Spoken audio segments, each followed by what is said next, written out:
Welcome back, Red Spotters. I'm Alexis here, another show on Red Spotlight Entertainment. I'm joined by our wonderful Avatar fanatics. Here we have Miss Alexys Moreno and Mr. David Francisco. Hello, guys. Hello. Hello. And we're back with our weekly Avatar, the Last Airbender recap series. Last week, previously on Avatar, we did our... I had to. It was right there. I don't even care if it was forced. I just had to. You gotta do it with the voice, though. Previously on Avatar. If Kyle were here, he would have done it already. He would, so yeah. that's... And we do want to mention that Kyle and Peter were both scheduled to be on this show, but work schedules could not allow them to be here. But of course, they're with us in spirit, and I'm sure we'll get their thoughts on these episodes in next week's show of the Avatar recap series. Mm-hmm. But last time we did episodes 11 through 20 of Book 1, Water, and today we're going to recap episodes 1 through 10 of season 2, which is Earth, the Earth book. Yay. And a couple of things, because I wasn't clear, and at least maybe I kept forgetting, and I can definitely operate in this. But so this recap series, are we really gonna? Because I wasn't sure if you were half joking, and I'm both talking about Alexis and Peter, when they were saying about spoilers, and I wasn't necessarily clear on like, are we really gonna go? Are we not supposed to mention anything at all about the future episodes? Or... No, I mean, we can mention it. It's just like my thing was like, if we talk about future episodes, I feel like it's going to get really repetitive, and I didn't want that to happen. Yeah. I didn't want that to happen. Right. I agree with you. And I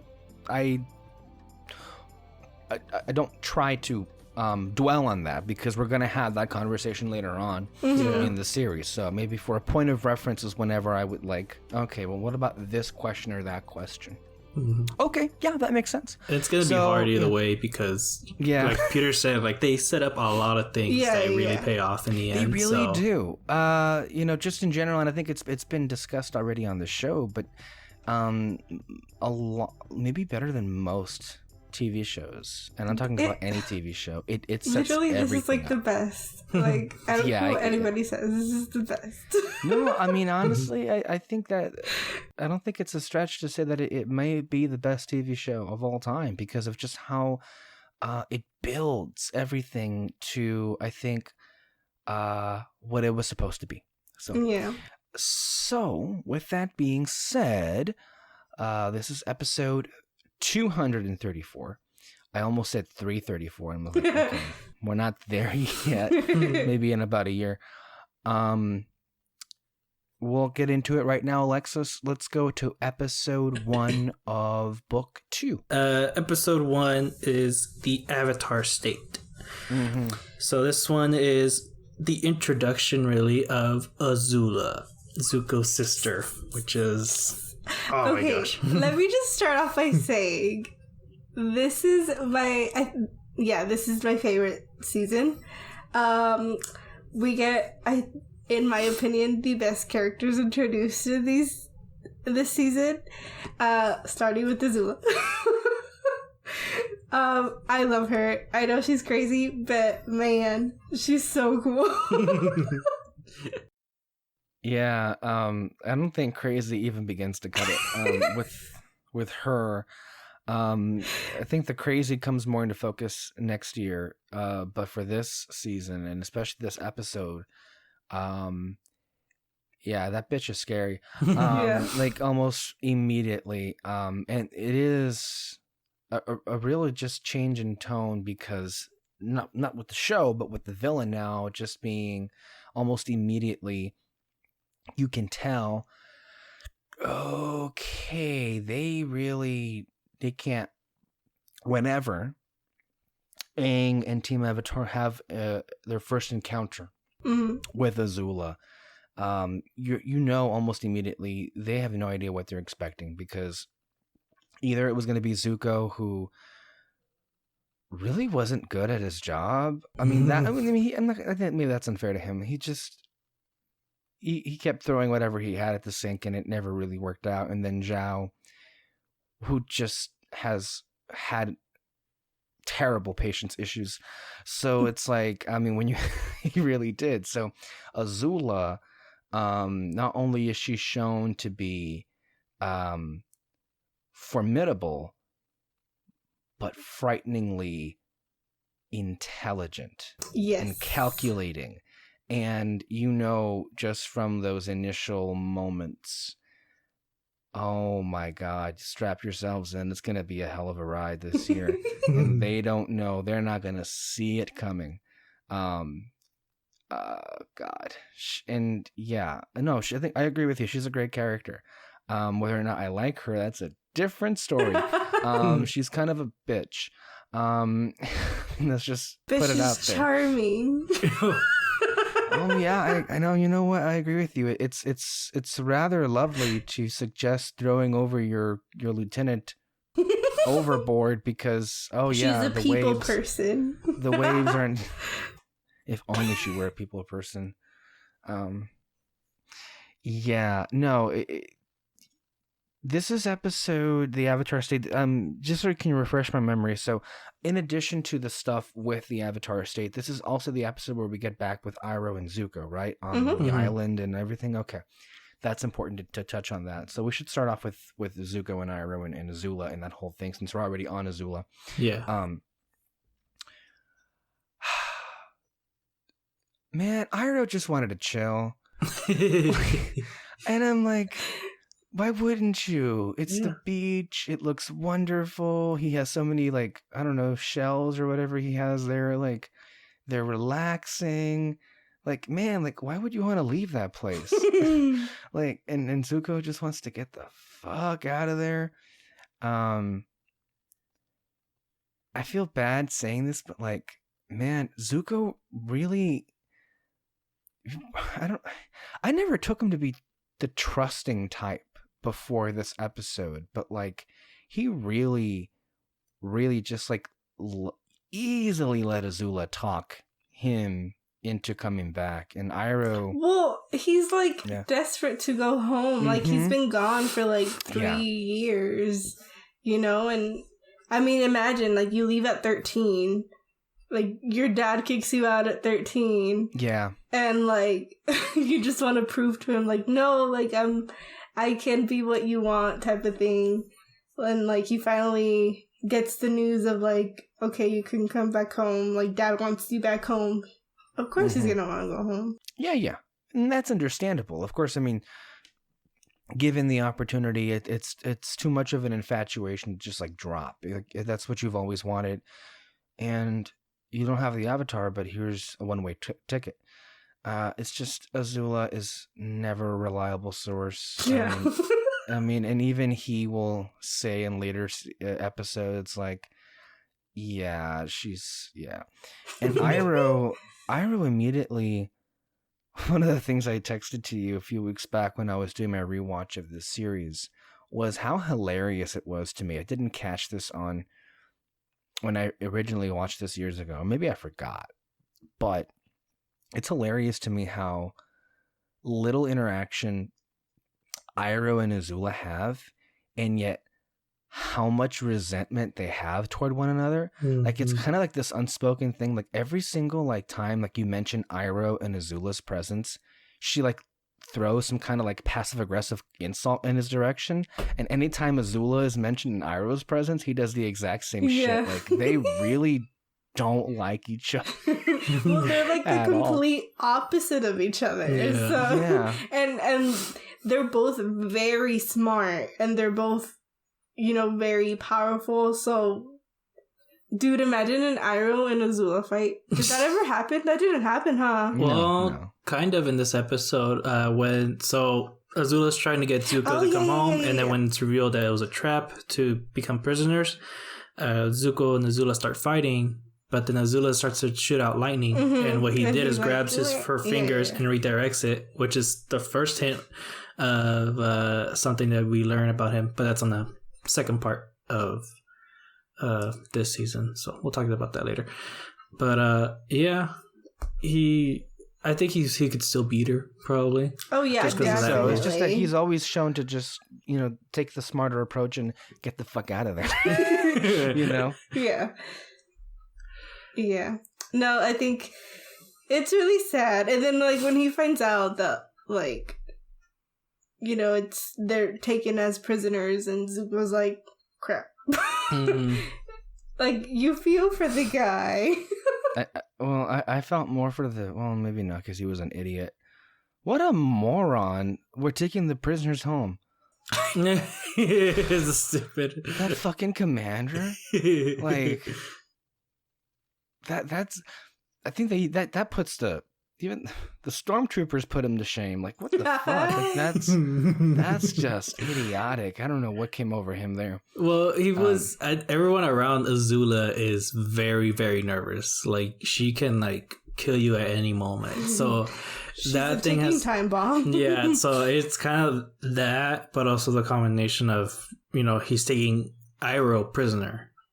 One of like the greatest generals of their time. Also, he is known as a powerful firebender.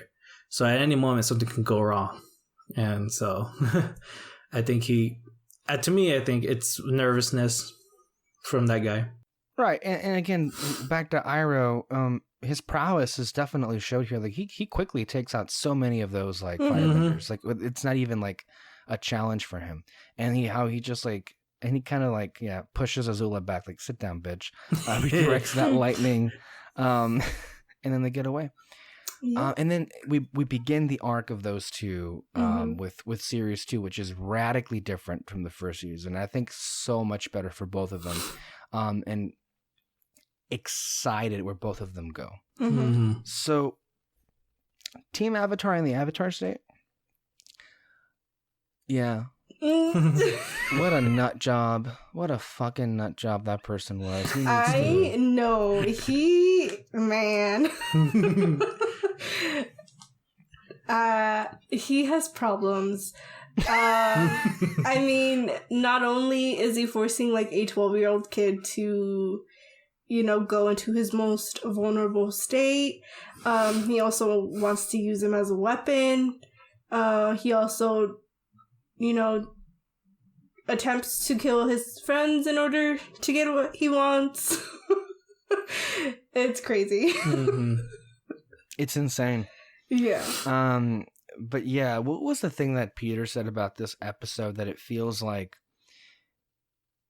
like people were bitching about, well, why doesn't Aang just use the Avatar state to kill the Fire Lord? So they had to like create an episode around that and explain that. Well, no, you can't really do that.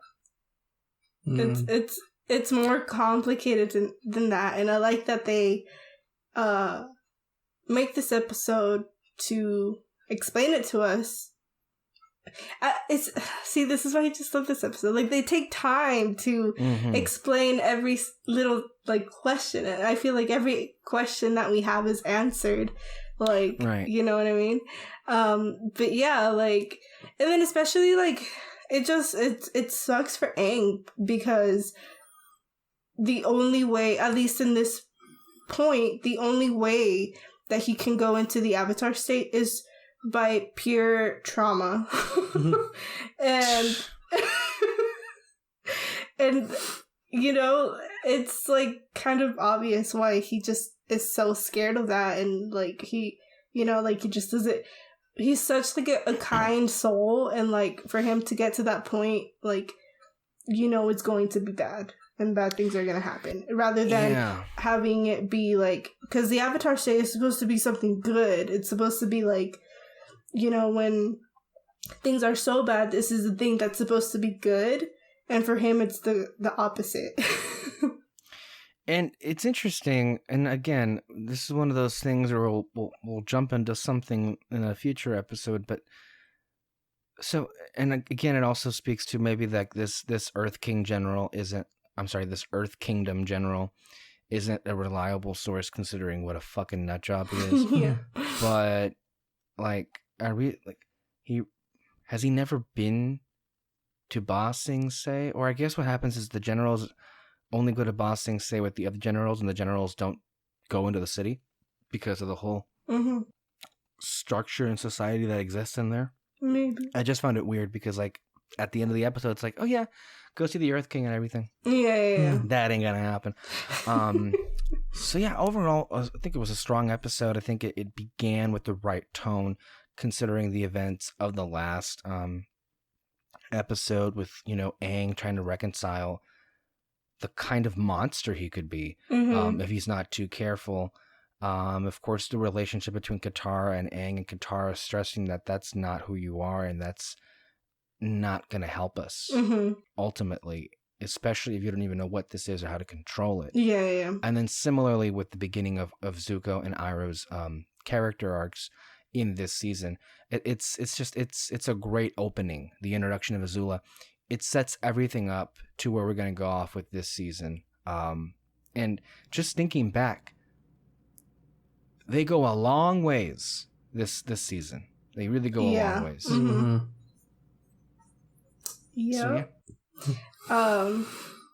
And then also going back to Azula, dang, Zuko has a fucked up family. Like, we also kind of never talked about in the other episodes about when he got burned and how Azula did show up when she was little, and she just looks at him and like smiles when he's getting burned.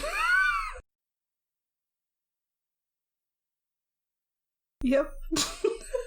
I don't know what more you can say about that. I think that really speaks for itself. She's great. Yeah.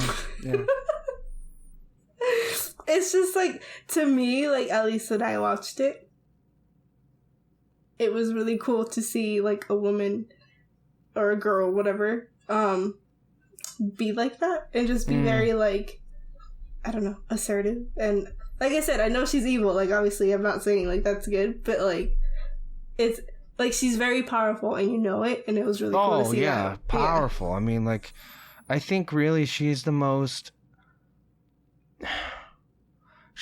powerful main character. I mean, Ozai technically is more, but we don't see as much of him as we do Azula. And Azula is much more of like the main threat throughout all of this, more so than Ozai and even Zhao. So yeah, I mean, it's very special, and I think you can say this across the board for just about all the female characters, just how powerful they are in their own ways. Oh yeah, I love every female character in the show. Like, I love it so much. And this is why I like the second season a lot, because most of the characters that I like are female characters, and they all show up here. Except for Suki, which is last season, but that's fine. Okay, so go ahead. Episode 2 is The Cave of Two Lovers, which, if you know what that is, it's Secret Tunnel! The Secret Tunnel episode. Yeah. Yeah, so how do you feel about it? How does the fan base feel about this episode? I'm curious. Is there any discourse on this? No, actually, I think this one's really a loved episode because you finally get something between Aang and Katara. Oh yeah, but also it's that you just get a really cool history of the world in that episode, and you get the first look of what is it, the moles? Badger moles? Badger moles. Yeah. It's also just a really hilarious episode, honestly. It really is. Yeah. It's like rewatching it. I love that joke of they were like, what is it? Oh, we're nomads, and it's like, and Aang goes, and Aang goes, oh yeah, I'm a nomad too. It's like, no way, we're nomads. Yeah, you just said that. This is like another episode where it's like Sokka is Peter or Peter is Sokka. Yes. It's like all, these people are all about like love and peace, man. And then Sokka was like, fuck off. There's no such thing. There's nothing. There's no meaning in the universe. Stop it. It's just a bunch of like mumbo jumbo and everything. And of course they come off as annoying. Yeah. Like, we'll solve we'll solve this by playing music. Let's play a song. And then, of course, the irony is that comes into like how they solve their way out of it is like by playing a fucking song. Yeah. No, so yeah, the group sees nomads, so people just traveling around playing music and all that, and they tell them about a tunnel that they can go through to get to Omashu. The gang says no, and then immediately after, when they're flying, they're just being attacked everywhere. Like, oh yeah, like that's literally, it just literally cuts to them screaming and being almost burnt, and then they're like, to the secret tunnel then. And then you get like another funny joke when they finally do get to the tunnel. One of the like firebenders there that was chasing them, they're like, "Are you crazy? Do you not know the curse of this place?" And it's just, I found it funny that like everyone knows about the tunnels and what happens to people who go in. And correct me if I'm wrong. So the mythos of this, ancient tunnel, and the purpose for why it was created, doesn't this kind of tie back into your favorite episode, David, The Great Divide? It's basically like The Great Divide Part 2, only this one's, again, like you get more just a bit of development within two characters that does pay off in the end, at least more so than what Katara and Sokka do in that episode. But also, again, like you get that history lesson where how the tunnels were created and how Omashu was created, and you get a literal love story between two people from different places coming together, but sadly war tore them apart. Mm-hmm. And through her rage, I guess, she was like, "Fuck you guys, I'm making my own place," and that's how Omashu got created. And then like you see that you get the history lesson in the grave, which is like, when I first saw that episode, it actually scared the shit out of me. I don't know why, just like seeing a grave site in these tunnels, and I don't know, it creeped me out for weird It is reasons. creepy, especially when it's dark. One of the things that's not so appreciated, or at least that we hadn't talked about yet, is many of the wonderful things that we have today, like the Marvel and Cinematic Universe or Game of Thrones, Harry Potter. A lot of those things, the heavy lifting of the world building had already been done by previous like publications of comics and novels and everything. One of the few original things that came out of nowhere was Star Wars back in 1977 with George Lucas and that mind that he had about what that world was. Mm-hmm. But Avatar: The Last Airbender, it's so interesting because there is so much mythos in just about every single episode. Even that wonderful story feels as if like it was out of the pages of some kind of like ancient text of Avatar: The Last Airbender, and yet no, it's just entirely original. It's so crazy how deeply layered the entire world is.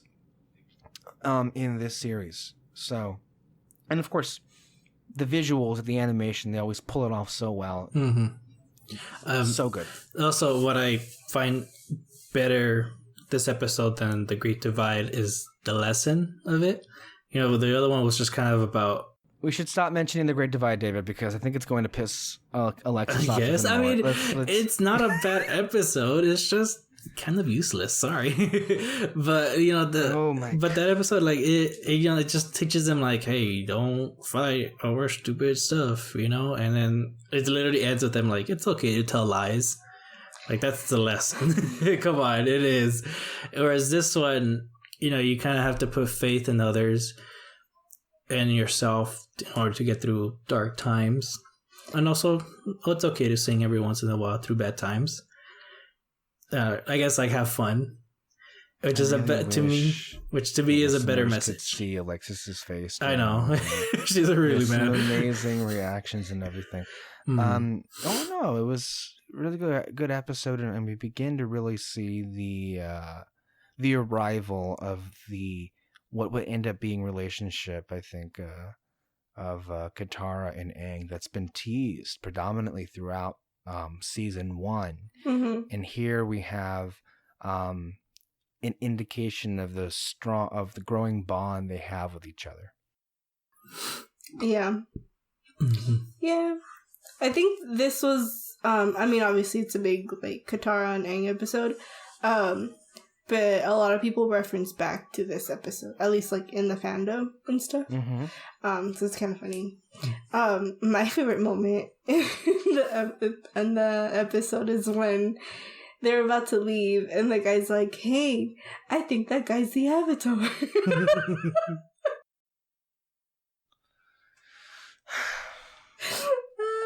It's great. It's a really good episode.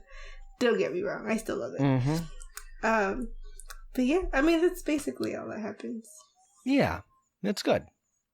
Oh, and it also ends with them seeing Omashu and realize that it's been taken over by the Fire Nation. Yes. That's the very end. Oh, yeah. History had the last laugh. Oh, yeah. So, episode 3 is Return to Omashu. And this one, the gang try to solve what happened. They also want to figure out if Boomy is still alive somewhere, because Aang needs an earthbending teacher. And when they're there, we get... wait, is this also... This is also the episode where... what is her name? Azula goes and gets Ty Lee and May. Which... the best trio.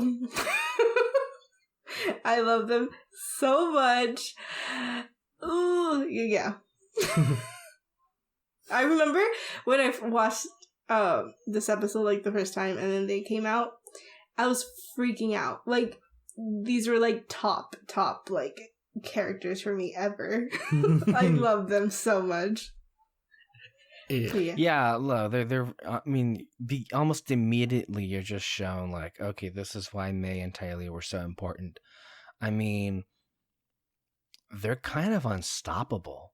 And we get more episodes where we see them, but just like you get a taste of it here, and it's like almost immediately Team Avatar is just overwhelmed. And this is before Toph, so it's like, oh, yes.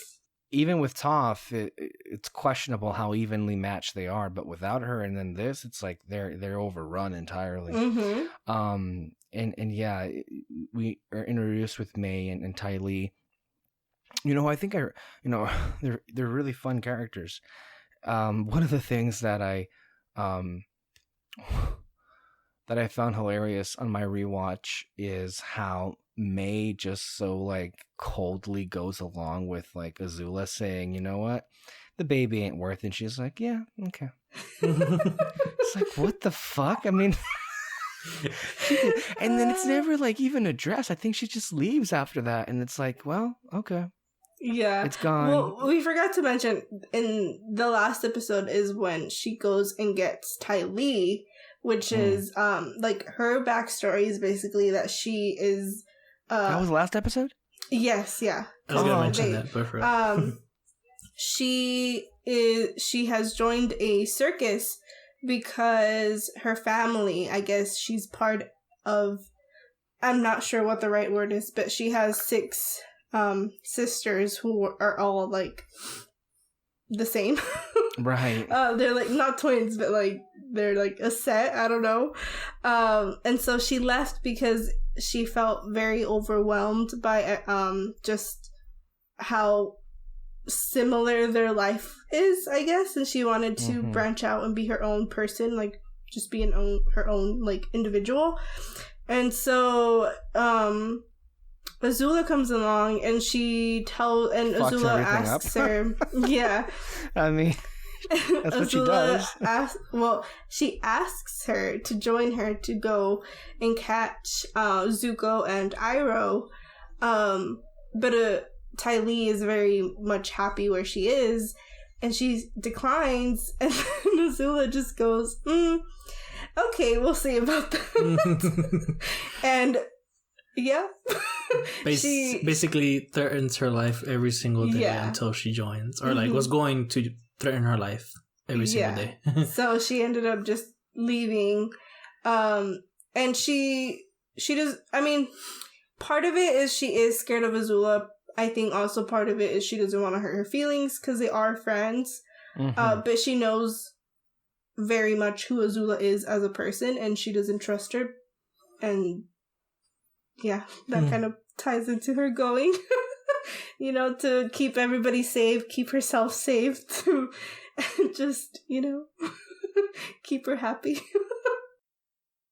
Yeah, I really felt bad for Ty Lee.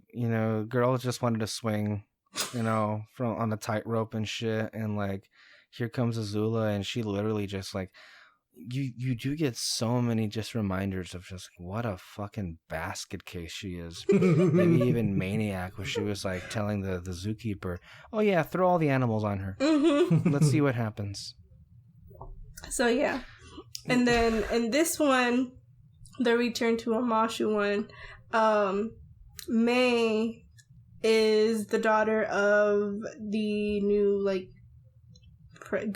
president, I don't know, governor of Omashu. I don't know. So the guy who took over Omashu,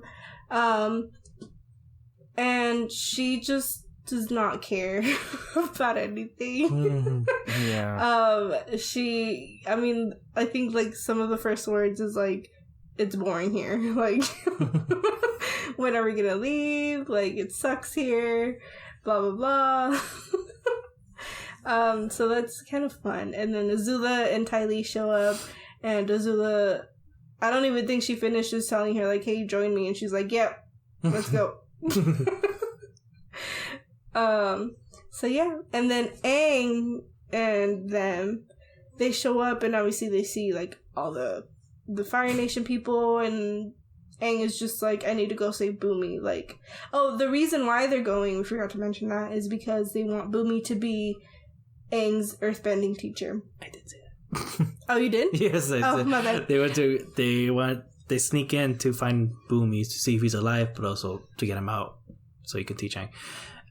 And you get this little setup first where they go in through the sewers of Omashu, and Sokka gets this little octopus thing stuck in his face.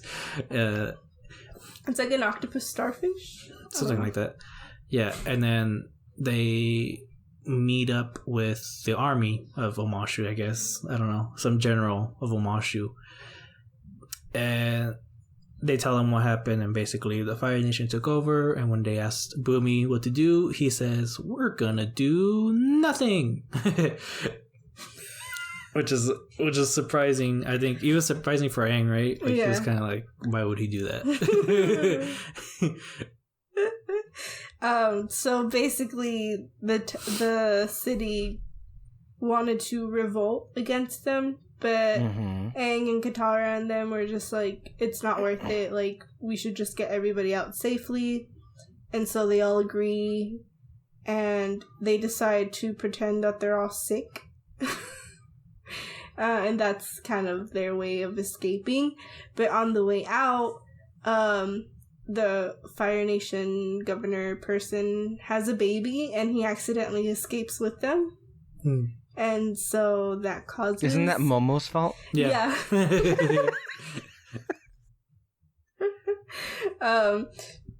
And so, yeah.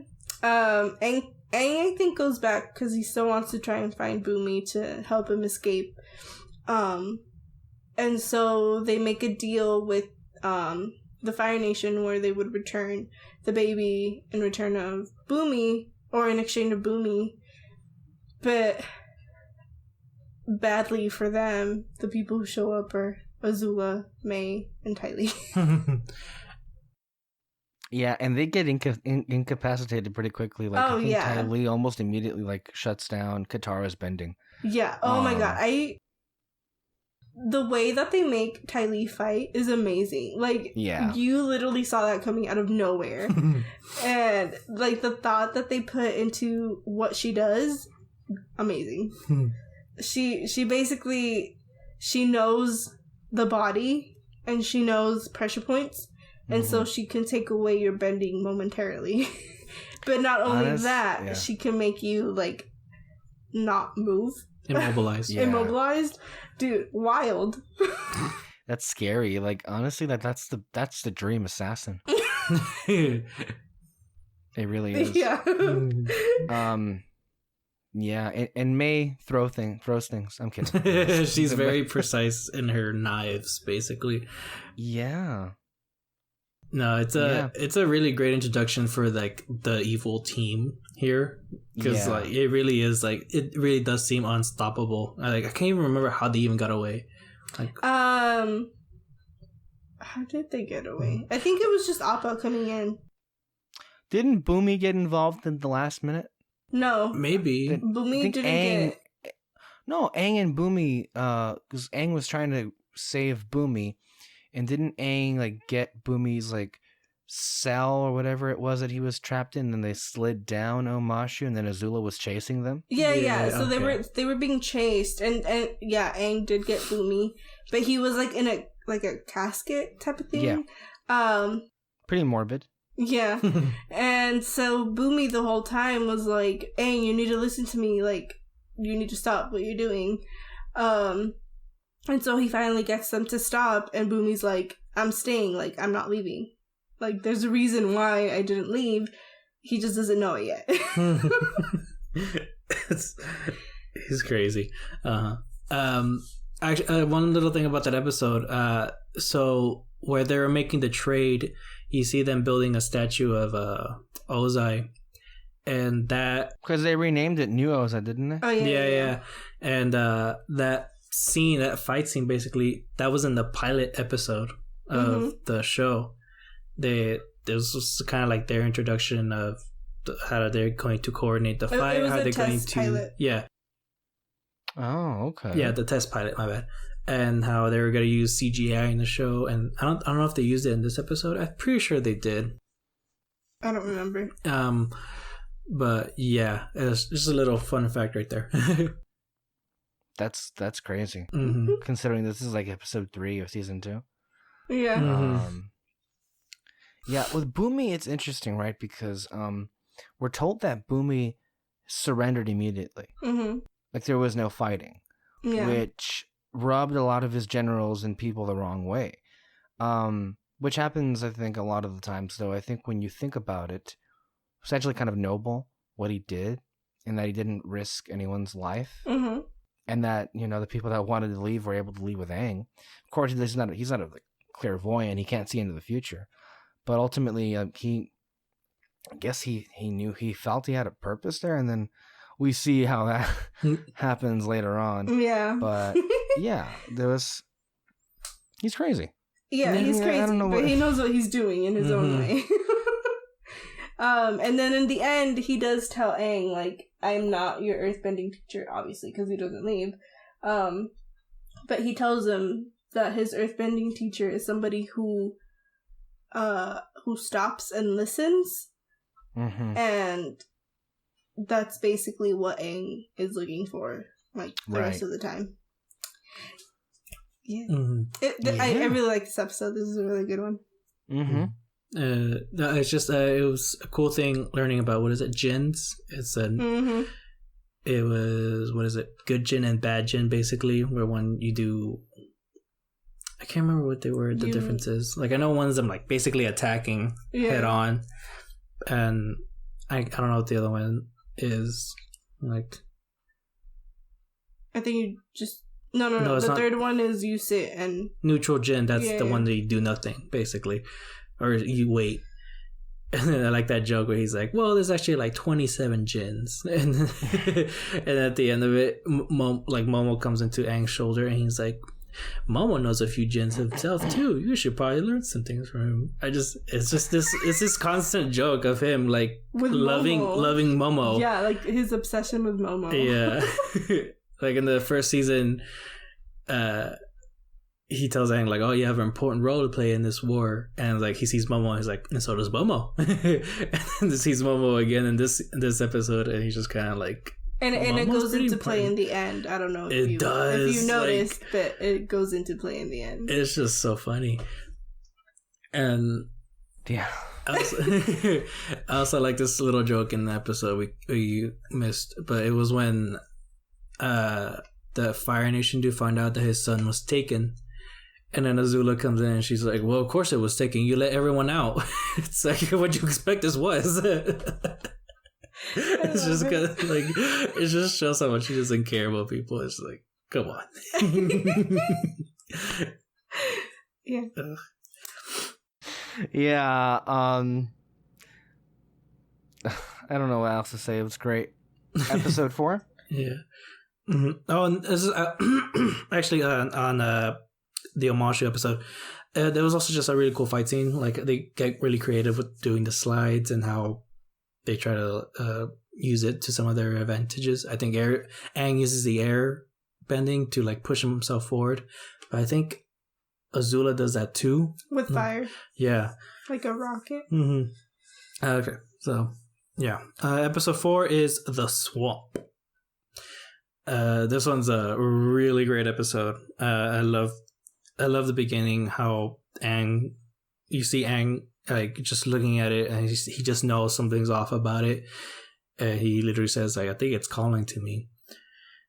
And all of us, and then what is it? Katara, pretty much everyone, Katara, Sokka, Momo, even, and Nappa were kind of like, let's get the fuck out of here. We don't want to be here. And all of a sudden, a tornado just pops up, and now they're in the swamp.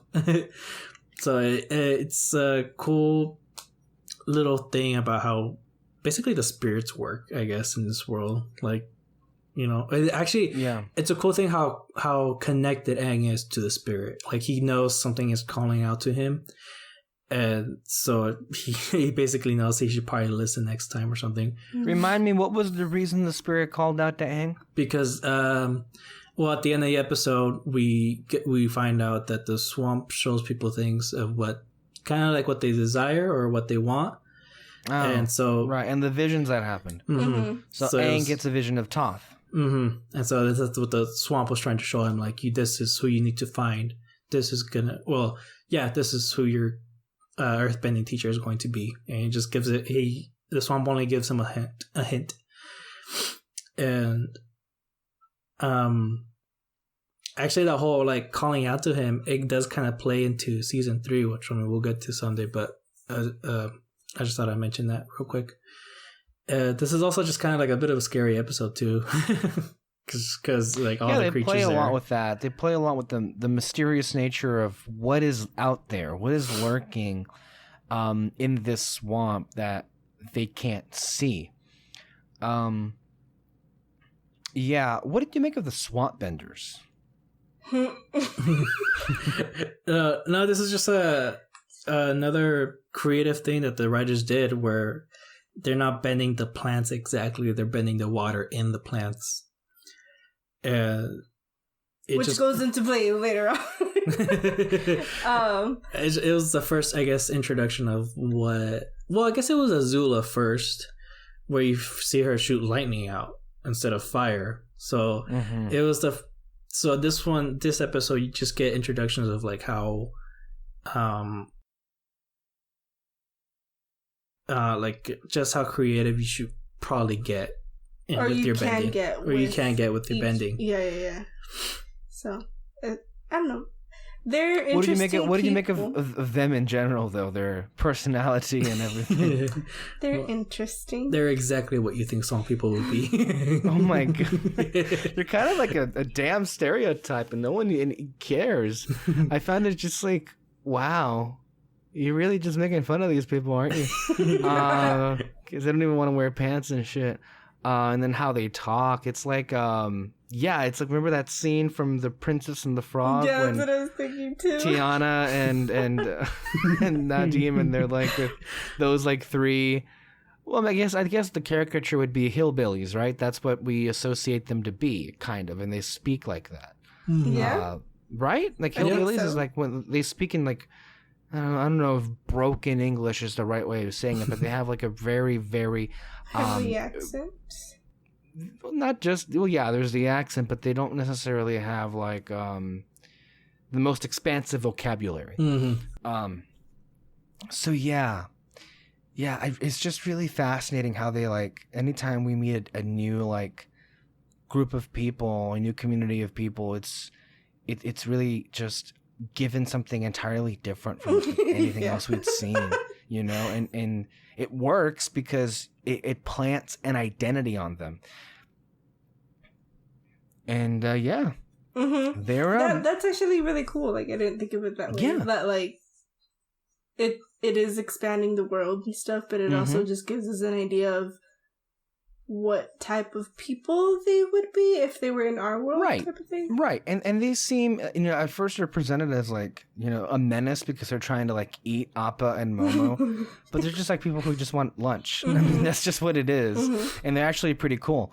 And I mean, since they live in a swamp, I guess they'd be considered hippies as well, in nature, man, and everything. Yeah, but it also helps us as the audience remember them. And remember all the different groups of people, like the industrial, like, tech people back in the Northern Air Temple. They were completely different, and they had a different, like, identity. So, which both that and this play into something far grander in the next year, but it helps us remember and pinpoint who they were. Yeah. And going back to like the whole how tuned into like nature they are. Except Sokka, he's Oh, really yes. atheist apparently. Well, he does have a vision too, so we should get into that too. I mean, they all have a certain vision. I don't know if it's like what they desire rather than like what. I can't remember his exact words though. That's the thing. Yeah, but I don't know. I kind of saw it more like they miss them, but I guess you can't say that they desire it. Like Katara saw her mom, and like that's like. I don't know if you've seen like those jokes. Like so many people like rewatching the show right now are like Katara's like that. If somebody mentions anything, like Katara would be like, "Oh, yeah, my mom used to breathe too." Like for any little thing, like she'll just mention her mom. What was Sokka's vision? It was Yue. Oh, that's right. I mean, I guess you could say that. I don't know. I mean, we do see a moment later on where Sokka talks about Yue, and then as far as like Katara and her mom, I mean, not that we get like any resolve with that, but she has a pretty big moment in the next season regarding her mom in some way, or what's connected to her. Yeah. So it could be teasing that, although not overt. I don't know. I just remembered. He basically says it is something that we desire or we miss the most. But he also says that the swamp shows them that they're not really gone. Right. And it's like... Yeah. And by he, we mean this guy, because in the middle of the swamp, there's this like giant tree. And that tree is the whole swamp. Like all of the branches are stretched out as far as the swamp exists. It's massive. The scale of this is just massive. Yeah. And like since it is such a very spiritual place, if like Aang, he touches one of the branches and he can see all throughout the swamp. And so there's this guy who is like keeper of the tree swamp. I mean, both, I guess, because they're connected. And he's the one that explains to Aang like what's going on and like why it called him and stuff. And then Aang sees like a little girl and he doesn't know what the heck is going on. Yeah. One thing to touch on the water benders here, the swamp benders, is that's a different form of water bending that we hadn't previously seen, and it really begins to expand the world much more. We'll see different kind of benders later on this season, but it's cool because like normally like we associate water benders with either the North Pole or the South Pole, and but in this kind of environment, it's entirely different. And neither are pleasant. I would think places to live in, like either you're in the frozen tundra or you're in a fucking like sweat lodge in the middle of the swamp. They're just not places you really want to be. Yeah, I would not want to be a waterbender. I mean, and as far as like the the life. I mean, in the swamp you got nothing but alligators, and then in that's the scary. Antarctic you have fucking orcas, killer whales. Kill me, fuck those things. They're Because you saw that documentary. They're what documentary? The one about the one on Disney Blackfish? Plus. No. Which one? The one on Disney Plus on, I don't know if it was like dolphins or whales or I don't know what the heck it was, sharks or something. Oh, Dolphin Reef? It was Dolphin Reef, but I saw a lot of other videos with orcas and they scare the crap out of me. They're monsters. No, I mean, I don't know. I would hate to be in water. First of all, I hate the ocean. Like, just kill me as soon as I'm bored. It's terrifying. Yeah, it is. But yeah. Well, also at the end of the episode, the swamp guy tells him that this one tree is connected to the whole swamp, but also connected to like basically the rest of the world. How every plant is kind of connected to it, and it gives him that lesson of everything is connected, even if it's like from another place. And that's how he kind of figures out how to save Appa to find him in the swamp. And I'm gonna get a bit of a head just because he basically gets that lesson again in season 3, when he's trying to learn how to get into the Avatar state. And I think it's just kind of fascinating how we can all learn the same lessons but in different ways. Mm-hmm. So like he says he learns it from the swamp, but this other guy tells him that he can learn it from, he connects it with the nations. How like, you know, we're all learning different things. We're all have different abilities basically, but it's all the same planet. So I really find that fascinating. So yeah, and all of it, like if you noticed, there again, no wasted time. A lot of wonderful lessons are being taught here. Mm-hmm. Not just to Aang, but then also to the audience by extension. But all of it really contributes to, growing the Avatar. Mm-hmm. Mm-hmm. So yeah, overall, really good episode. Yep. The next one is Avatar Day. Okay, yeah, this is the episode where this. So I will quote Sokka at the end when he goes, "We're never coming back here."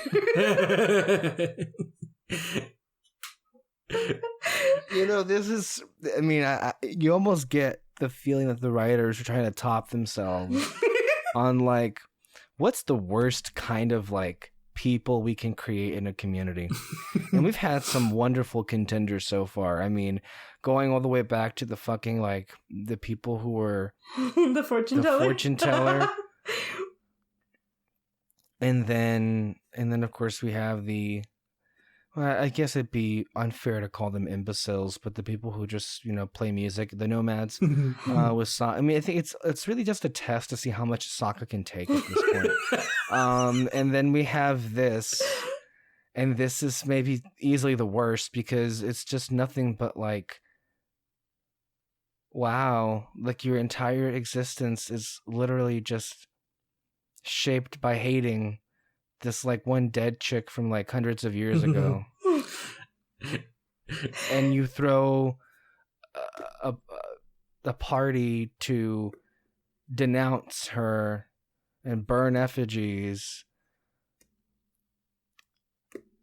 I think at this point, like, Sokka just like, you know what, fuck this shit, and just decides to have fun with it, and the whole like detective hat that he puts on. I mean, like, you know what, that's just like what we've been reduced to. Like, what else do you do at this point? Like, man, it's so depressing. Yeah, I'm sorry, you got me going on that. You take this. That's the best like explanation of the episode, honestly. Yeah, but basically they go to a town. It's Avatar Day, where you think they're worshiping the avatars, but really they're just trying to burn them down to the ground. And it's because one of Aang's past lives, Avatar Kyoshi, killed their leader. I love her too. And they're Aang thinks like, nah, that's not possible. I wouldn't kill anyone. Blah blah blah. And they're trying to figure out whether she did or not. But in the end, we find out that she definitely killed him. And I think it's just a bit of a cool fact to know that not every avatar is the same. Mm-hmm. So like you see Roku, and from what you've seen so far from him is that he seems like a chill dude. Yeah. Right. Yeah. But with Kyoshi, we get something completely different where she's a warrior. She's a warrior. Yeah, basically. I mean, she made the Kyoshi warriors, so that's exactly who she is. And you get that fun fact from her that she had the biggest feet in any avatar. Oh yeah. It's just that's a fun fact, I guess.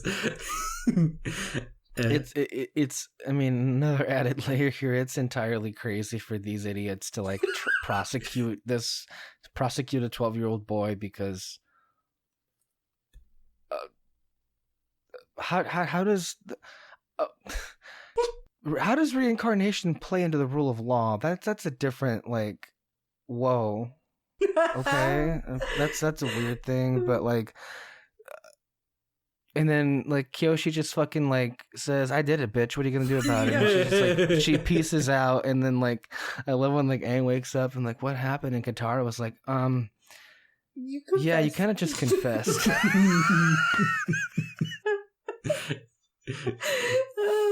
It's great. And then their form of punishment is to spin a wheel. And whatever it lands on.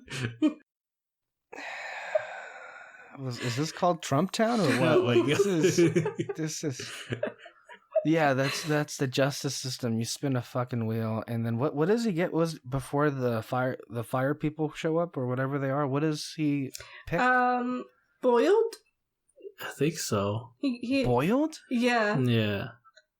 Yeah. Because at the end, the Fire Nation attacks, and obviously Aang saves them and stuff, and in return they make Avatar Day like in appreciation of Aang now, and so they're like their food for that day is dough, like uncooked dough, because you know what, I'll tell you that I think that was the straw that broke the camel's back for Sokka. It was like, okay, it's bad enough that you people are literally that stupid that you swing back and forth between hating the Avatar and loving the Avatar, but you have the nerve to just make food that's also unbelievably stupid. Get the fuck out of this shit. Like, that's an insult to Sokka as well, because he loves food, and it's like, okay, I'm done with this. Like that. What the fuck? I also just remembered, we don't see Zuko and Iroh in the swamp, right? I think it's just the swamp episode. Yeah, it's just the swamp. Okay, so in this one, I think we do get a bit of them together, and well, don't Iroh and Zuko run into those same people that attack the town at the end of the episode? Yeah, and I think I can't remember their story much. I think this is the episode though where it starts off with Zuko and Iroh planning out what to do next, but Iroh's just focusing on a tea leaf, on a flower. He's like, this is either going to be the best tea ever, or it's going to definitely kill me. and Zuko just leaves for a second to like get some supplies, and when he comes back, he's like, Iroh goes, you know that flower I was talking about? And Zuko's just like, you didn't, did you? And it's like, yeah, I'm gonna like suffocate in about 30 minutes or something. And I think it's that episode. And I'm so sorry. I think we're getting a little bit mixed up. The people that attack Aang at the end of this episode, and then they meet up with Iroh and Zuko, but isn't that like later down the road? At least maybe because what happens, I think, because what happens in this episode, I think, what is they meet up, they're taken in by like this family, and then at the end, don't they? After they eat, they take off with their, I don't know, bird camel thing. Yeah. Yeah. No, it's that episode. Zuko gets the first clue or hint, I guess, that his people aren't the best. That they actually do some damage into this world, into other people's families. And it's a bit of a sad ending for them because he steals their bird thingy. I don't know what the heck it is.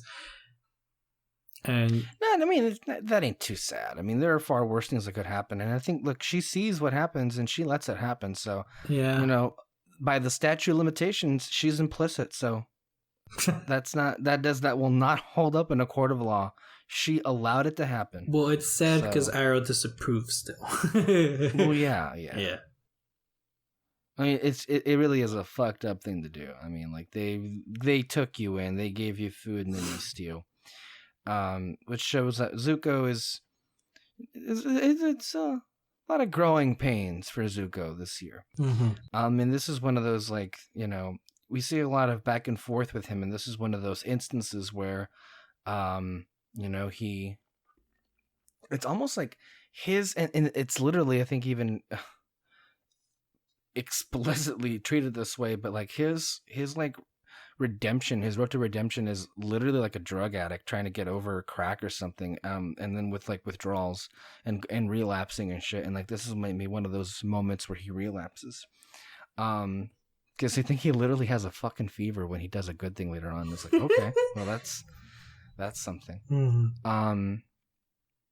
But yeah, to me, it even with episodes that are like, I think what really is like the saving grace overall is like, it's just high on so much humor, just on top of humor. And wow, yeah, I really forgot. And then when you mentioned like Avatar Day, and I'm like, oh no, not these people. Because I was thinking Avatar Day, like, wasn't like, there was the Zhang Zhang episode from last season where the Fire Nation, I think, town was doing some kind of Avatar festival, right? Isn't that what was happening? It was some festival. I don't think it was an Avatar festival. Yeah, because I think it wasn't it in a Fire Nation, or like a Fire Nation like colony? Yeah, it was the Fire Nation. Yeah, so I don't think it wasn't in honor of him for sure. Yeah. We also just forgot to mention that like Zuko, well, they're basically like in hiding now, and they're like begging for food and stuff, like they're homeless and stuff, and Zuko does not like that. Well, no. Yeah, like he's just like not okay with that, and Iroh is very much just like, you know, we gotta do what we gotta do. He just doesn't care. So I don't know. It's interesting. His like character development in the season is weird, like Zuko's, because it you know, he's still very much like this bratty kid. Who, yeah, you know, like that is still in him, but he's also just coming to realize like the things that I believe are not necessarily true, and he has to kind of, like I mentioned, a lot of growing pains. Not only does he like, you know, try to cling to like the kind of like demeanor he had when he was in charge of a whole like, you know, ship and everything, and him being royalty, but it's also just the overall it's not just about him like learning to be kind or good, and we see it far more explicitly told later on, is more about who I am. It is what I've been. Is that who I really am? Like he begins, I think, later on to ask those questions, and it's even explicitly asked of him. But in this situation, who he thinks he is just is repulsed so much. Not repulsed, but it revolts him. It disgusts him to be in the situation that he's in. It's like so beneath him, and so he's very prone to fighting against that by doing things that are just plain mean, like stealing that family's whatever that shit thing is, and then also I think fighting that guy that made, I don't know, Iroh dance for a couple of coins or something. So yeah, that's used as like a defense mechanism to like kind of push back all of the, walls caving in on him. Mm-hmm.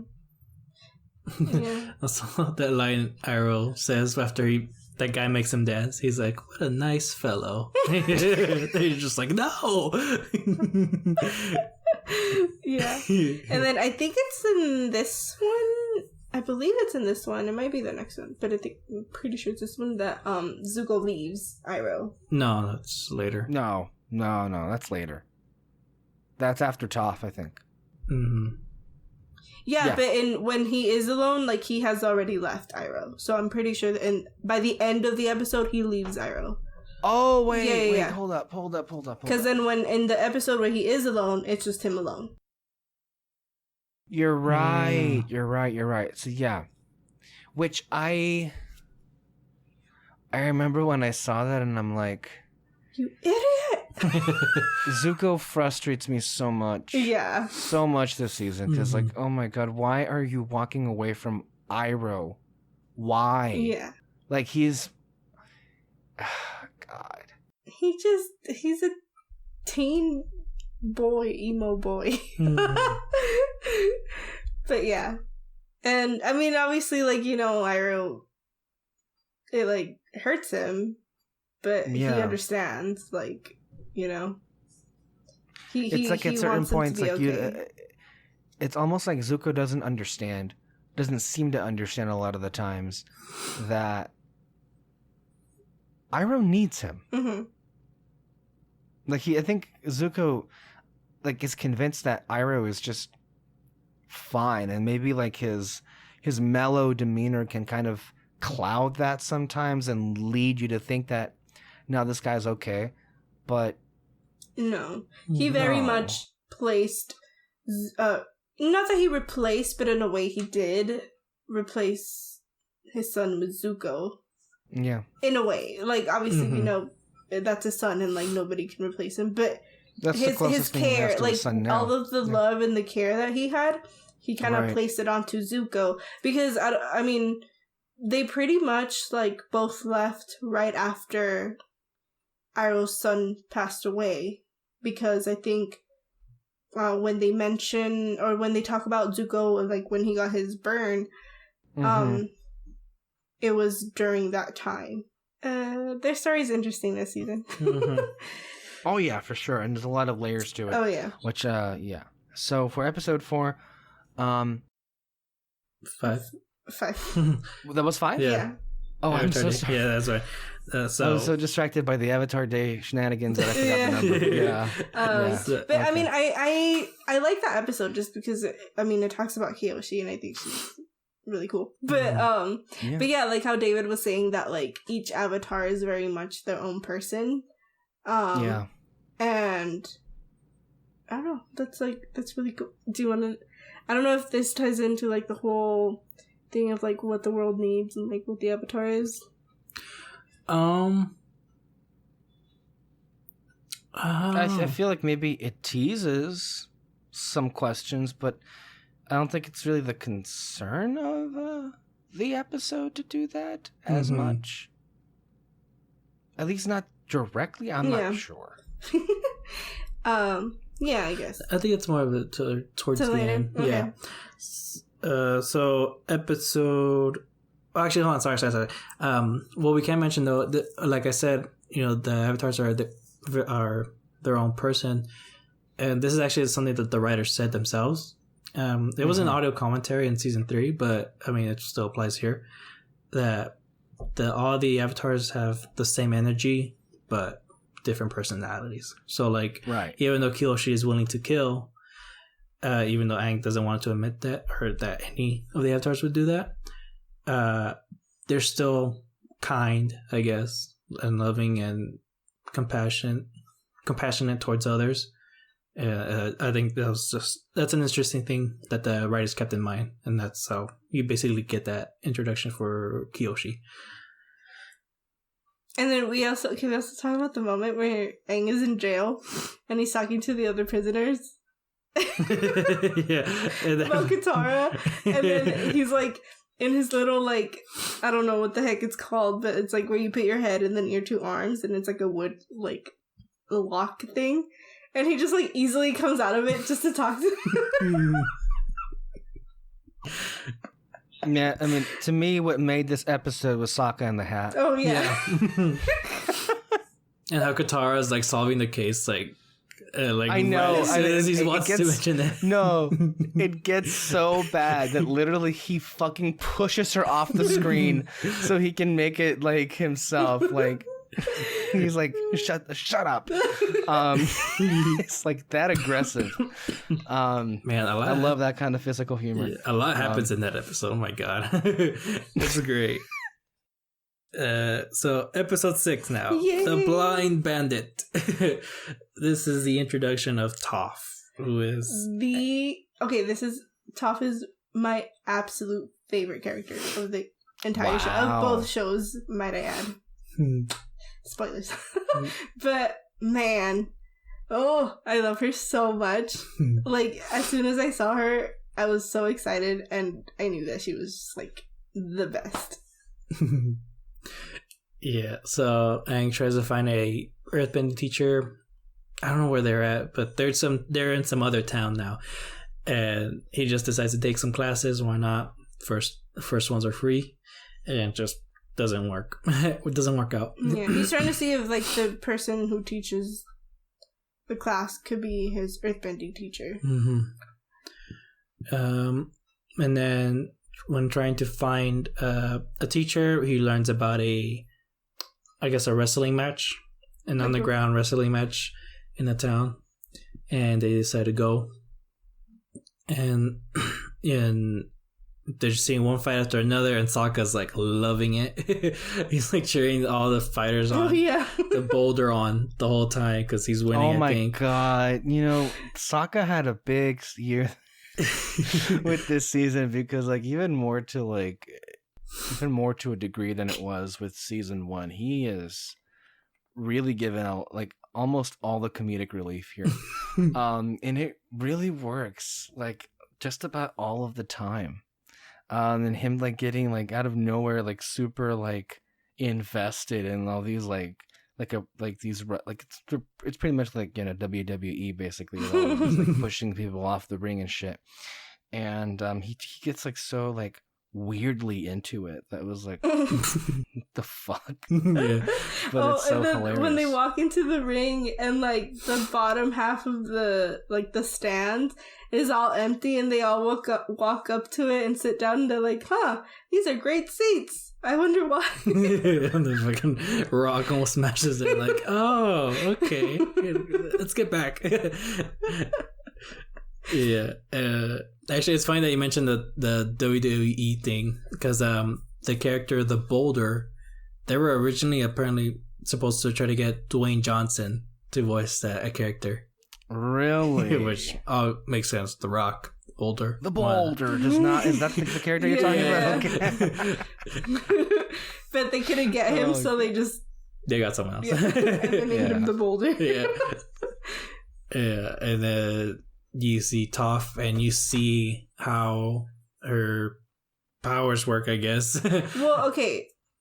So it's like the wrestling, or whatever it is, the earthbending match. And it's like these big, tough guys, and then all of a sudden, like, this little girl shows up. Blind girl. And Sokka's like, boo, like, what the heck? Like, why is she here, basically?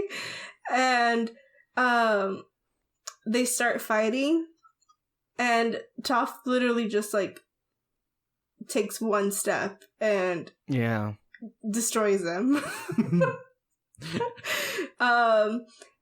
So, yeah, I mean, she's just, like, the biggest badass. Because who can do that? And then Aang gets all excited because he realizes what she's doing, which is she stops and she listens. And So he gets all excited and he joins the tournament to fight against her, only to talk to her. But this kind of messes her up because in the episode you kind of see what she's doing, where it's kind of like Daredevil, where he uses the sound to kind of know to see, where she sees the ground to see. But Aang, being an airbender, he basically floats. And so that throws her off. And Aang ends up beating her, and she gets mad and leaves before Aang gets to talk to her. But obviously, eventually, he does find her again. And you find out her backstory, which is, like, she's part of, like, one of the richest families in town. Her parents are super, super, super overprotective because she's blind. But she very much can do anything, whatever the fuck she wants. But, well, yeah. But, you know, she has, like, her limitations because of her parents. Yeah, she's honestly one of the... A lot of them are, you know, come from sad backgrounds, but in some ways she may be the most, in the sense that she's not really lived. Yeah. I mean, she's only really alive because of her, like, you know, the blind bandit and whatever she does there, but that... I mean, she's just... is so much repressed happiness, you know? It's just so, like, absent from her life. And it's so sad that even, you know, throughout the course of the episode where her family realizes what she can do, they're like, well, it means that we haven't been doing our job right and we have to double down even more and make sure you don't go anywhere. Which really just flies in the face of all kind of, like, logic. Like it's kind of like kill you. It's kind of like that Elsa thing where, like, keep her locked up so she doesn't. Right. Only in this, it felt a lot more mean-spirited. Yeah, though, yeah, I definitely did. Because it was like, she's kind of the best earthbender ever. Yeah, I mean, she literally is. And I mean, so, like, what's it called? The people in the tournament think that Aang and her were in it together, like, to win the money. And so they kidnap them. And to get out, they fight against all of them. And it's basically Toph versus WWE. Right. And her earthbending teacher even tells her dad, your daughter is the best earthbender like that has ever lived. And what does he do with that? He locks her up. Yep. Yeah. So interesting. It's really sad, like it is. But obviously in the end she runs away to help Aang, which is, like, what he wanted. Well, it's what he wanted, but he obviously, like, understood if he didn't know. He didn't know that she ran away without telling her parents. So and then the episode ends with with Toph's parents hiring someone to get her back because they think the Avatar kidnapped her. It's interesting. Yeah. But yeah, I mean, I love it. I love this episode. Yeah, tell me about, though, what is it about Toph Beifong that you would say is, like, your favorite character? Like, on what level do you connect with her? I mean, it's just, she's a blind little girl who can take care of herself, who can take care of her own. She is, like, one of... And it works with you because you're blind, too. No. You know? I'm kidding. But just, like, she has this thing, like, this, what's it called? What am I trying to say? This thing that can hold her back, and she doesn't let it. And I love that. I think that's really great. She also understands when her blindness can really immobilize her, I guess you can say, because there are moments where she knows she can't do anything, and so she'll gladly accept help from anyone. Yeah, when yeah, yeah. when that happens, and I like that about her. So I just think she's great. And I mean, I know she's like hot-headed and stuff, but that's kind of how the Earth Kingdom is represented. Like, very, I don't know. How do you, like, they just show their emotions aggressively. But I don't know. I like that. I like that she just says whatever is on her mind, and she, you know, like, this is her time to live, and she's not gonna let it go just like that. Yeah. Yeah, and yeah, I mean, overall, I agree with all of that. But then doesn't that lead into the next episode then? yeah. Yes. Which that's where Toph begins to have issues, right, with the rest of them. Yeah. So the next episode is the chase. No, it's Zuko Ooh. alone. Oh shit! You're right. Sorry. I am sorry. Damn. Yeah. Well, that would have been perfect. I know. It really would have been. Sorry. Uh, No, but the next one is Zuko alone, where Zuko wanders into a town. This is episode 7. 7. Yeah. Yes. Zuko wanders in. This is basically like their Western episode, where a lone firebender walks into a town and saves them from corrupt sheriff, basically. Yeah. Yeah. Yeah. It's just, I mean, it really is a great episode for Yeah. Zuko. This episode is entirely about Zuko, and there, like, nothing else happens but what happens to Zuko. And yeah, he goes into this. Oh, we also should talk about. He's like, he's in his little like horse thing. I don't know what the heck it is that he stole from the other family. We should probably look up the name of that Yes. thing, 'cause I it don't know keeps what it being is. brought up. Like, I don't know Like, what I can't it is. even like, I don't even know what 2 animals they are. A horse duck? I don't know. It's a weird combination. I can't even. But he's trying to look for food, and like you could hear his stomach like rumbling or whatever, and he sees his family, like this couple making food, and he wants to like steal it from them, but then he sees that the wife is pregnant, so he just keeps going. I love that.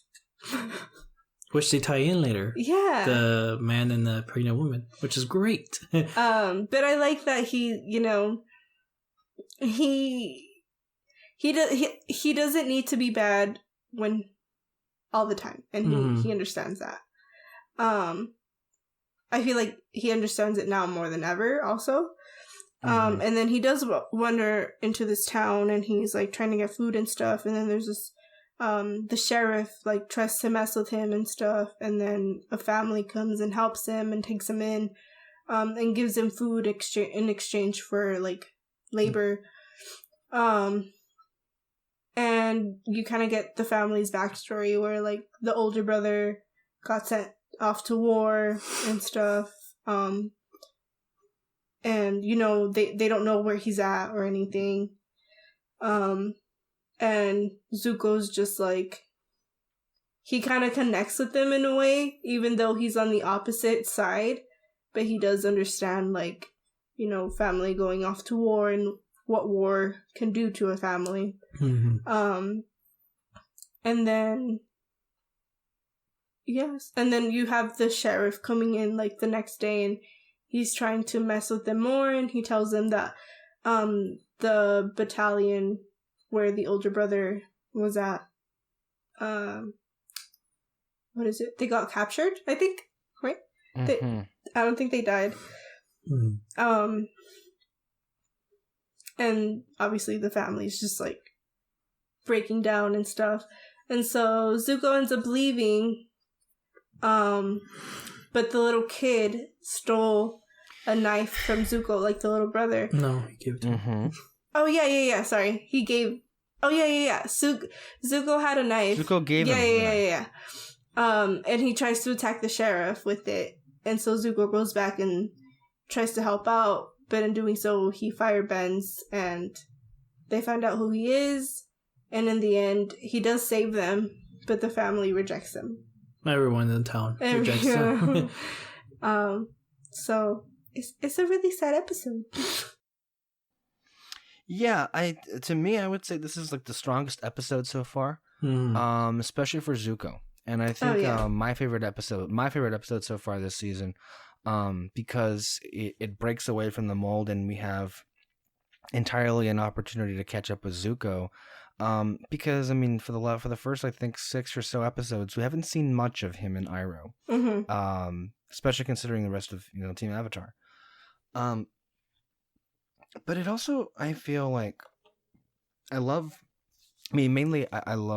both what's going on with Zuko and, his interaction with these people, but it also we delve into the past, and we get to see moments with him and Azula as children, with their mother, who is a big influence. Not influence, which is just a big presence in Zuko's life, and a big like influencer in what kind of like person Zuko wanted to be at that point. Yeah. I love the flashbacks, but I think one of the reasons though, didn't you say that you felt like Liu Ten had died recently, and that Zuko was exiled around the same time? Because I do remember that in this episode, they get the notification or a letter that Liu Ten, Iroh's son, died at Ba Sing Se, and Zuko and Azula were still noticeably younger than where they are, even by the time that Zuko is banished, right? Yeah. Well, because Iroh doesn't come back yet. Like, he's still... Right, no. Yeah. So okay. I'm saying that, like, all of that ties... Yeah. All of that ties in to when... By the time, at least I believe, because they might have explained it somewhere else, but at least from what I get is that Iroh comes back when Zuko leaves. Right. Yeah, all those flashbacks are wonderful. It's also just creepy how fucking like Azula is so like demented. Like it even gets to a point where like the mom goes, "What is wrong with that child?" Like kill her. Maybe don't do that, but get rid of that bitch. Like, she's no good. She really isn't. And she's like laughing, and like then she walks in like, Zuko, Dad's gonna kill you. God, it's just so psychotic. And like what happens is we get a little bit of politics in this with the past of Fire Lord Azulon and then Ozai, and Ozai pretty much like trying to worm his way into being Fire Lord with because Iroh was first in line. Maybe that wasn't apparent earlier before, but it's made very clear here that he was supposed to be Fire Lord. But Ozai makes the argument that because Liu Ten died, Iroh has no further heirs.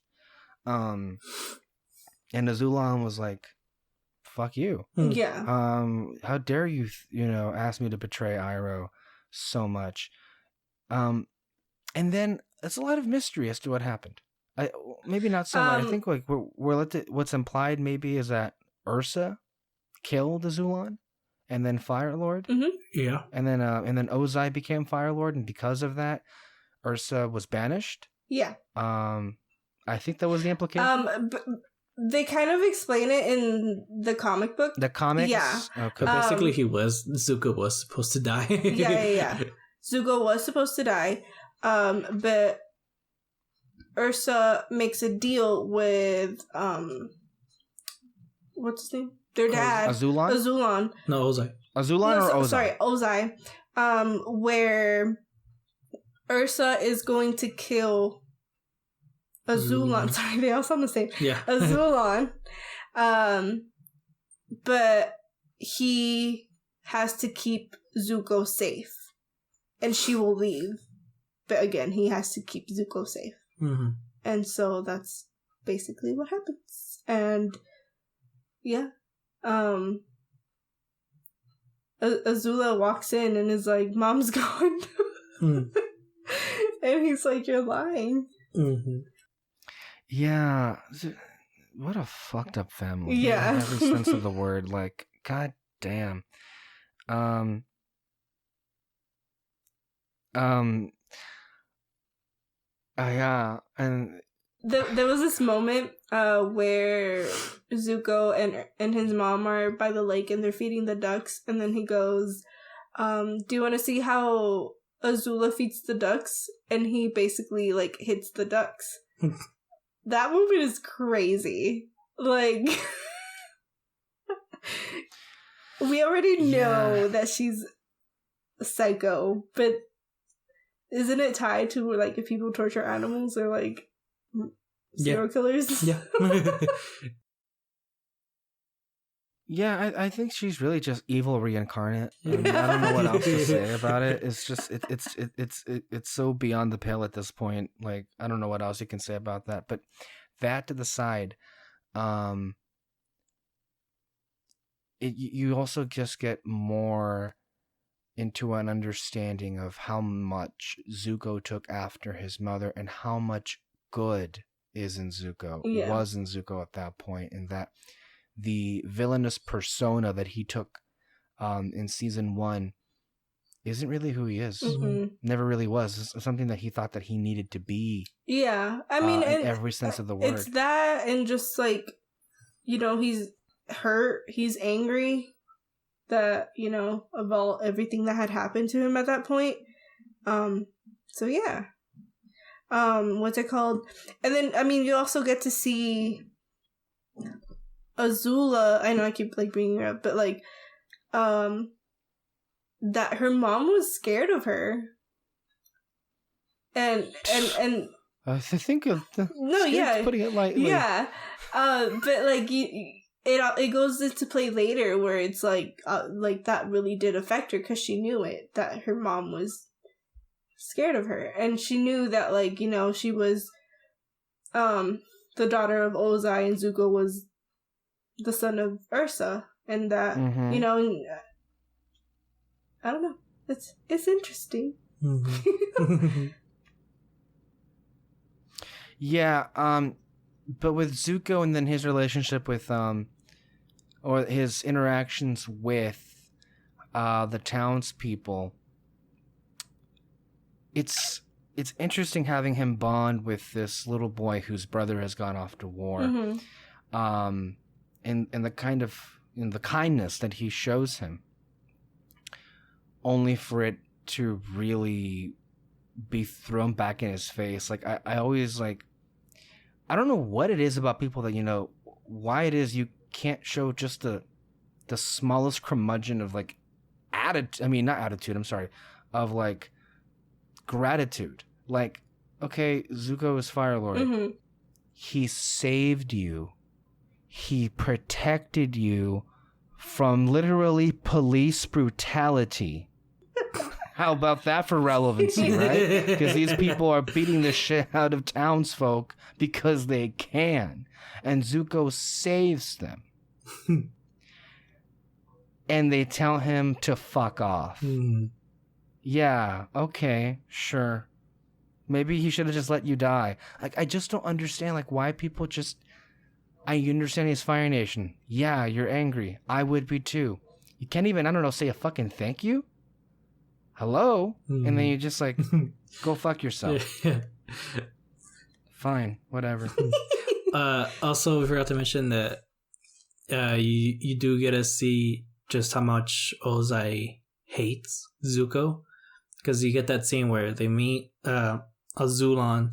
Oh yeah. And he's kind of like testing their knowledge of the history and all that, and then Azula goes up to Azulon. Oh my god, I know. They all hate these sound the names. same. Tongue twister. And she shows him like a technique that she's been trying to do, and then Zuko's like, I know the technique too, like trying to show off, trying to like one up her, I guess. And like, but as soon as he starts like, oh, I know something, I learned something too, and then it cuts to Ozai's like mouth, and he's just like, oh, son of a bitch. He's like, what the heck are you gonna do? And so yeah, that was just basically the writers showing off like how much Ozai just dislikes Zuko. Yeah, like what he thinks of him. Mm-hmm. Well, it's clear that, look, Zuko takes after Ursa. Azula takes after Ozai. Mm-hmm. Quite literally, for better or for worse, in both of their situations and how all of those people end up. But yeah,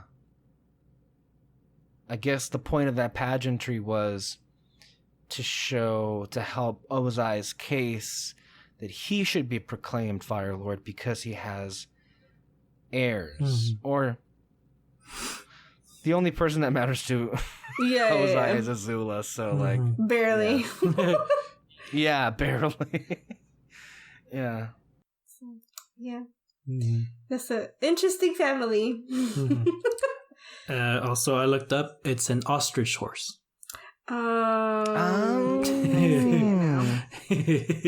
Ostrich horse. Yeah, okay. Yeah. A duck. A duck? Who said that? Did you say duck? I don't know. Well, I don't know. We said bird. We said whatever. So the next episode is The Chase. And this one... Ooh, This is actually a really good episode. Yeah.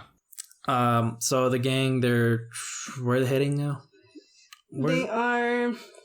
I think they're going to they're Ba still Sing Se. heading toward Ba Sing Se, aren't they? Yeah, true. But at one point at night, they're trying to like camp out, and all of a sudden, Toph can see, sort of, that someone's after them. It's just like, it's like giant rumblings she could hear or feel.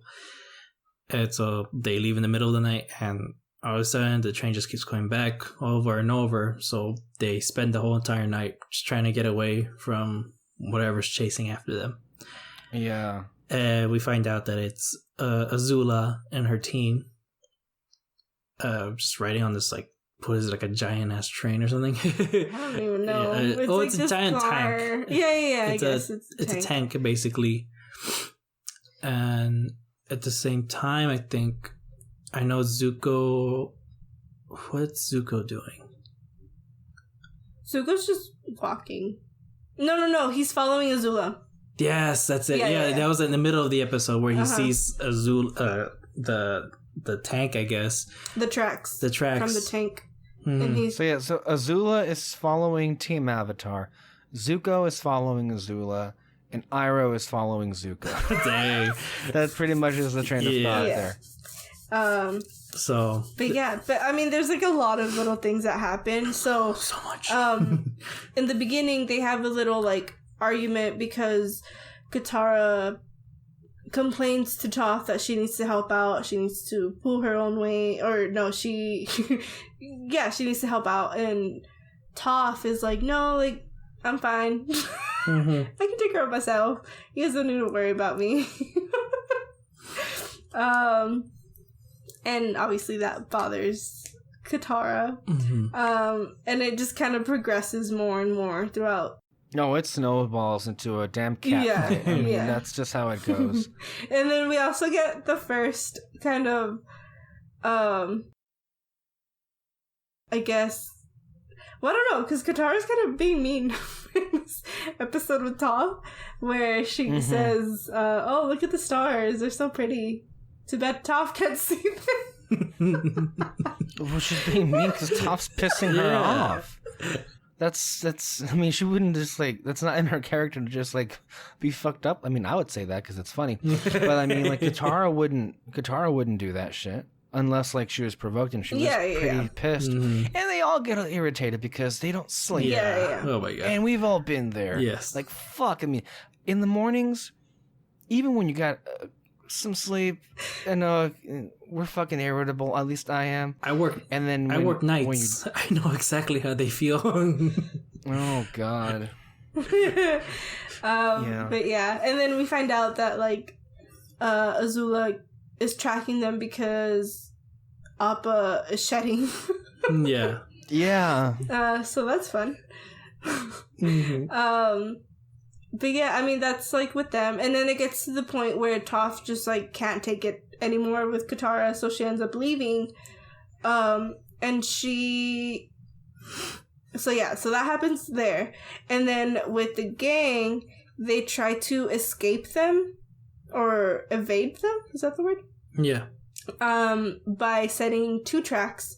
So they wash Appa, and then Aang goes and like spreads out Appa's hair a different direction, and Azula, being the person that she is, obviously thinks like it's kind of sketch, and so she tells Ty Lee and May to go the opposite direction, and she ends up following Aang into this like town thing, and then An abandoned town, it looks like. Yeah, it looks like the town from the last episode. And then Toph, we go back to Toph, and she runs into Iroh, but obviously she doesn't know who he is. And they have like a little... They have tea. Yeah, they have tea. And it's just a cool interaction between the two. Yeah, we get to see Iroh and like, you know, his true intentions, I guess. Just like, right. You know, he just wants to keep Zuko safe.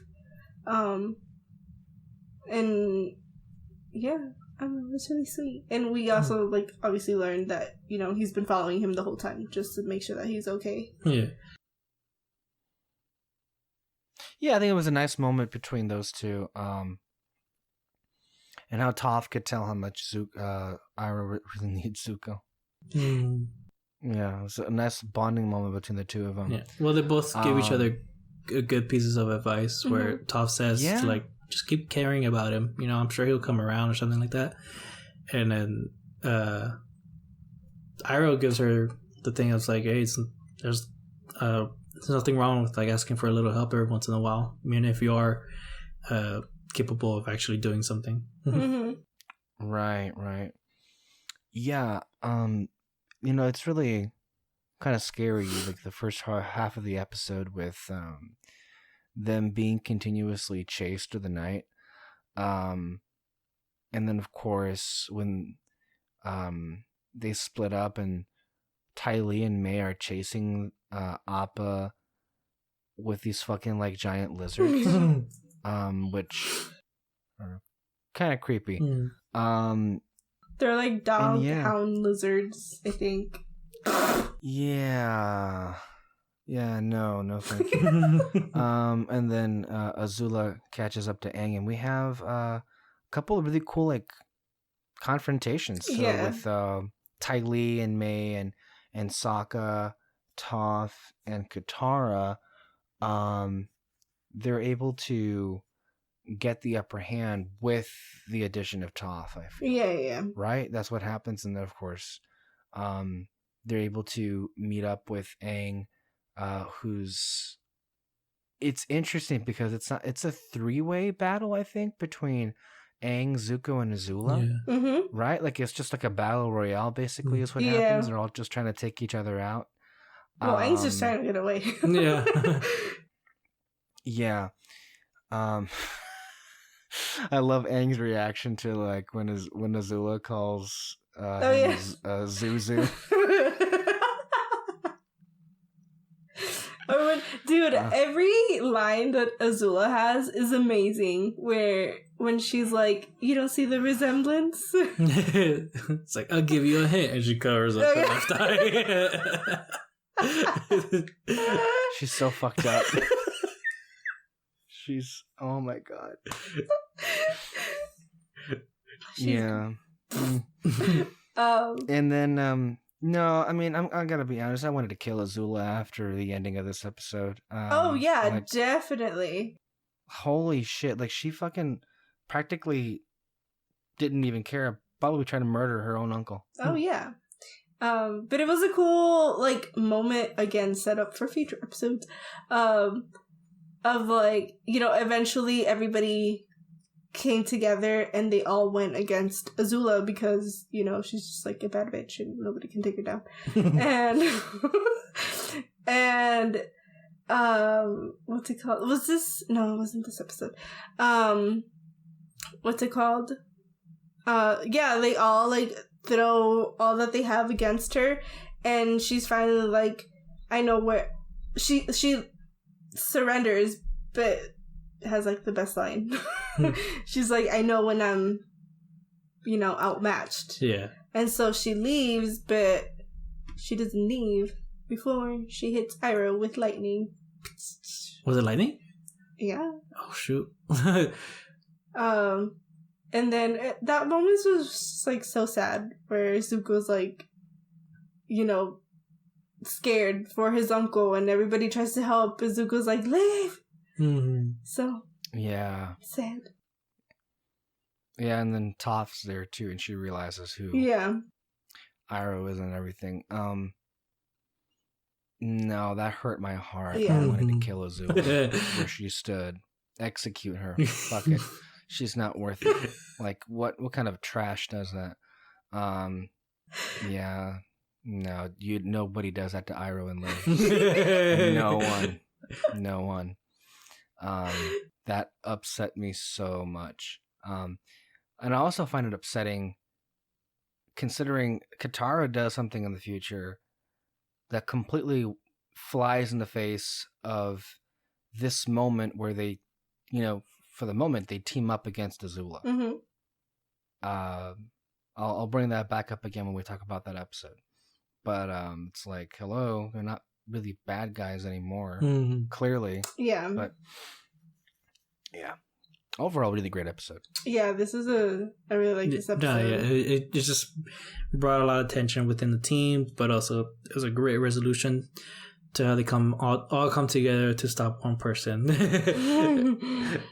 But yeah, I mean, it ends sadly, but it's fine. It gets better. Episode 9, Bitter Work, where basically Aang learns how to earthbend for the first time. And Zuko learns how to redirect lightning. Oh, this is such a... Yeah, this is my favorite episode of this 10. The first 10. This was... It almost reminds me of like, it's... I think we've seen it in several other shows where we have a time to take a breath and the characters have to learn how to, let's say, do this new fighting style, and then we get to, and it's a difficulty for the characters, and we get to explore their inner psyches. It reminds me of the Trials of the Darksaber episode from Star Wars Rebels with Sabine learning how to use the Darksaber. But yeah, it's a wonderful parallel because, when on one hand you have Zuko, who basically we get to see finally like Iroh get into really introspective, philosophical mindset, and teaching him all the things that he should be aware of before he even attempts to do the damn lightning. Because, and you also get a chance to see Iroh's inner perspective, which is what we always suspected. That wonderful montage, well, not really a montage, but that sequence where he's showing what Zuko perceives to be as like Avatar stuff, and like Iroh was like, you really need to know everything, understand where everybody comes from if you're going to learn how to be able to do this. You can't just live your life with one fragmented, slanted point of view. Yep. Which again flies in the face of a lot of people who watch the show. Yeah. Entirely. That moment is like, I have it memorized. The best moment in like the entire show. No, he tells him, what is it, like, fire is the element of power. People of the Fire Nation, people of the Fire Nation are persistent and have the drive to get towards what they want. Earth is the element of substance. The people of the Earth Kingdom are diverse and strong. They're persistent and enduring. People of the water is the element of change. People of the Water Tribe are capable of adapting to many things. They have a deep sense of community and love that holds them together through anything. Air is the element of freedom. The air nomads detach themselves from worldly concerns and find peace and freedom. And that's when he ends it off with understanding others, the other elements, the other nations will help you become whole. It's just the best lines in the whole show. I love it so much. I mean, it gets you a nice, wonderful, concise, and broad description for the kind of different cultures there are in this society, in this, world. Yeah, and it's important for like you begin like for Zuko to start being exposed to that, because then he can begin to adopt a different philosophy in life, Mm-hmm. where he can begin to finally grow and change as a person. um yeah, it does a lot. And yeah, I mean, lightning is cool. Like, I don't know whose idea it was for like lightning to be an extension of firebending, but like that is cool. Like, it's just so fun to see lightning. And then, you know, when I think Zuko goes out to where there's like literally like thunderclouds and everything, and Oh yeah, I think he breaks we down. see him like yeah. It's monumental. I feel like these last series of episodes, from like Zuko alone to the chase, and then with what's this episode called? Bitter work. Yeah, Bitter work. Mm-hmm. Yeah, it's a wonderful 3 consecutive episodes that kind of are huge. Yeah, you know, in the grand scheme of the series and for these characters. And yeah, I so loved.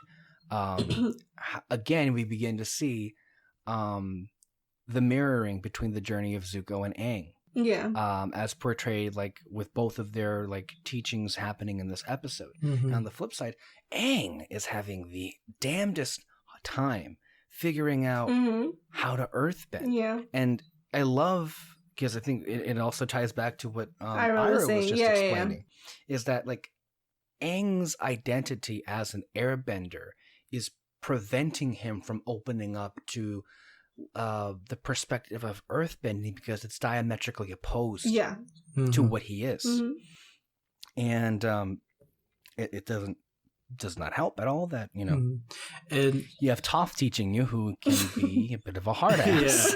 Yeah. And it goes back to what I was saying in the swamp episode, where you know, he tells them, the swamp guy tells them that they're all connected, and then he gets that lesson from someone else, but kind of uses different ways to teach it. And this goes back in here where Iroh says Earth is the element of substance, and then Toph goes, Earth is a stubborn element, okay? It's you gotta take a hit on and all that. It's basically what she's like, it's basically the same lesson, only from two different perspectives. Two different kinds of people. Two different kinds of people too. And it's funny because, you know, Toph would very much be a good teacher to Zuko, and Iroh would be a good teacher to Aang with their personalities, but they totally get the opposite, and the opposite of who they are also. One of my oh my god, one of missed opportunities I feel of the series was to get a little bit more with Iroh and Aang. Yeah.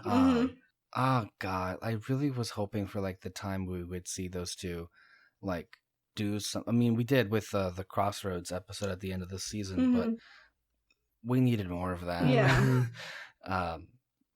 But maybe that's why, because like they have so much in common. Yeah, it would be too easy, I feel, to solve anything with those two in particular. But imagine just like a conversation with them. It'd be so I know, funny. I want it.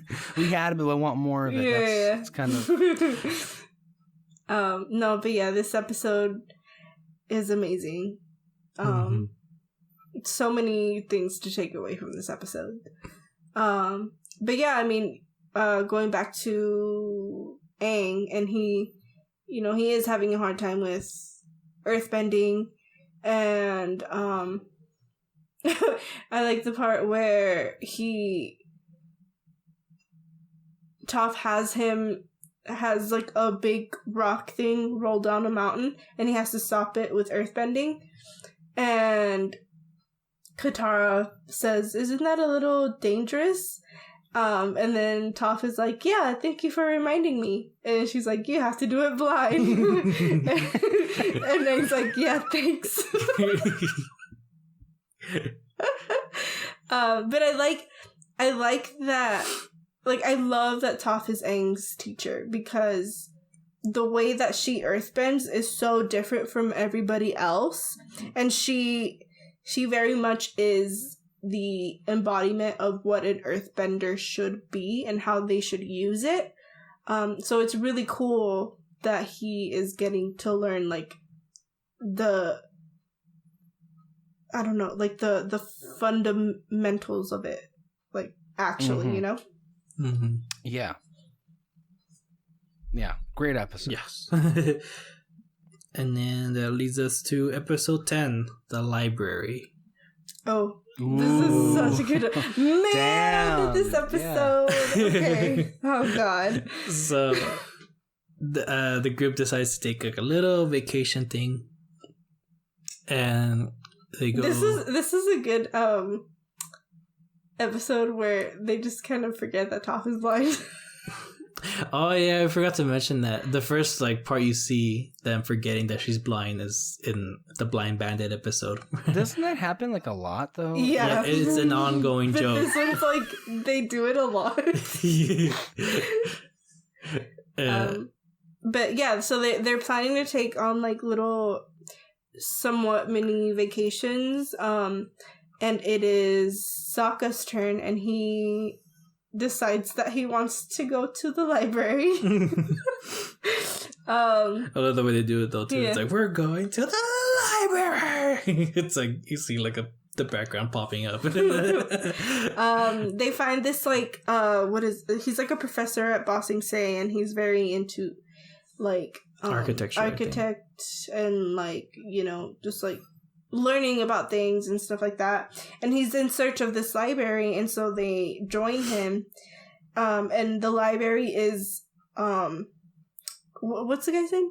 Wutong? Oh my god, Washing. I'm saying Washington though. Yeah. Washington. Oh my god, that's Washington. I know. I can't say his name. I feel like we're wrong. Who are you talking about? The owl person. Okay, just call him the owl. Okay, the owl. Nobody cares. Well, He's the owl. Oh yeah, no, it is Wan Shi Tong. Yeah. Wow. It's like this spiritual. What did you? Okay. He's a spirit basically. And he owns this library, and this library has been there since like, I don't know, the beginning of time or something. And so they basically go in search of the library because they want information on the Fire Nation and like what they can do to one up them, I guess. But once they get there, they realize that the spirit is not the nicest spirit. And I feel I think he's a little misunderstood. No. No, yeah, actually, I agree. He is a bit misunderstood. Like he's not like nice. yeah, he's not the nicest person and all that, but it's very understandable. Like why of the spirits we've encountered, are any of them really nice? No.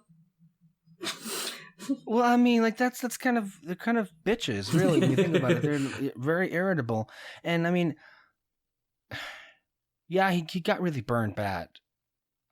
I'm sure like somebody like told him like, why would you let Zhao just walk around your library? And then of course he got the idea to kill the moon spirit. Like I'm sure there was like a spirit council like told him, hey, what the fuck? Yeah.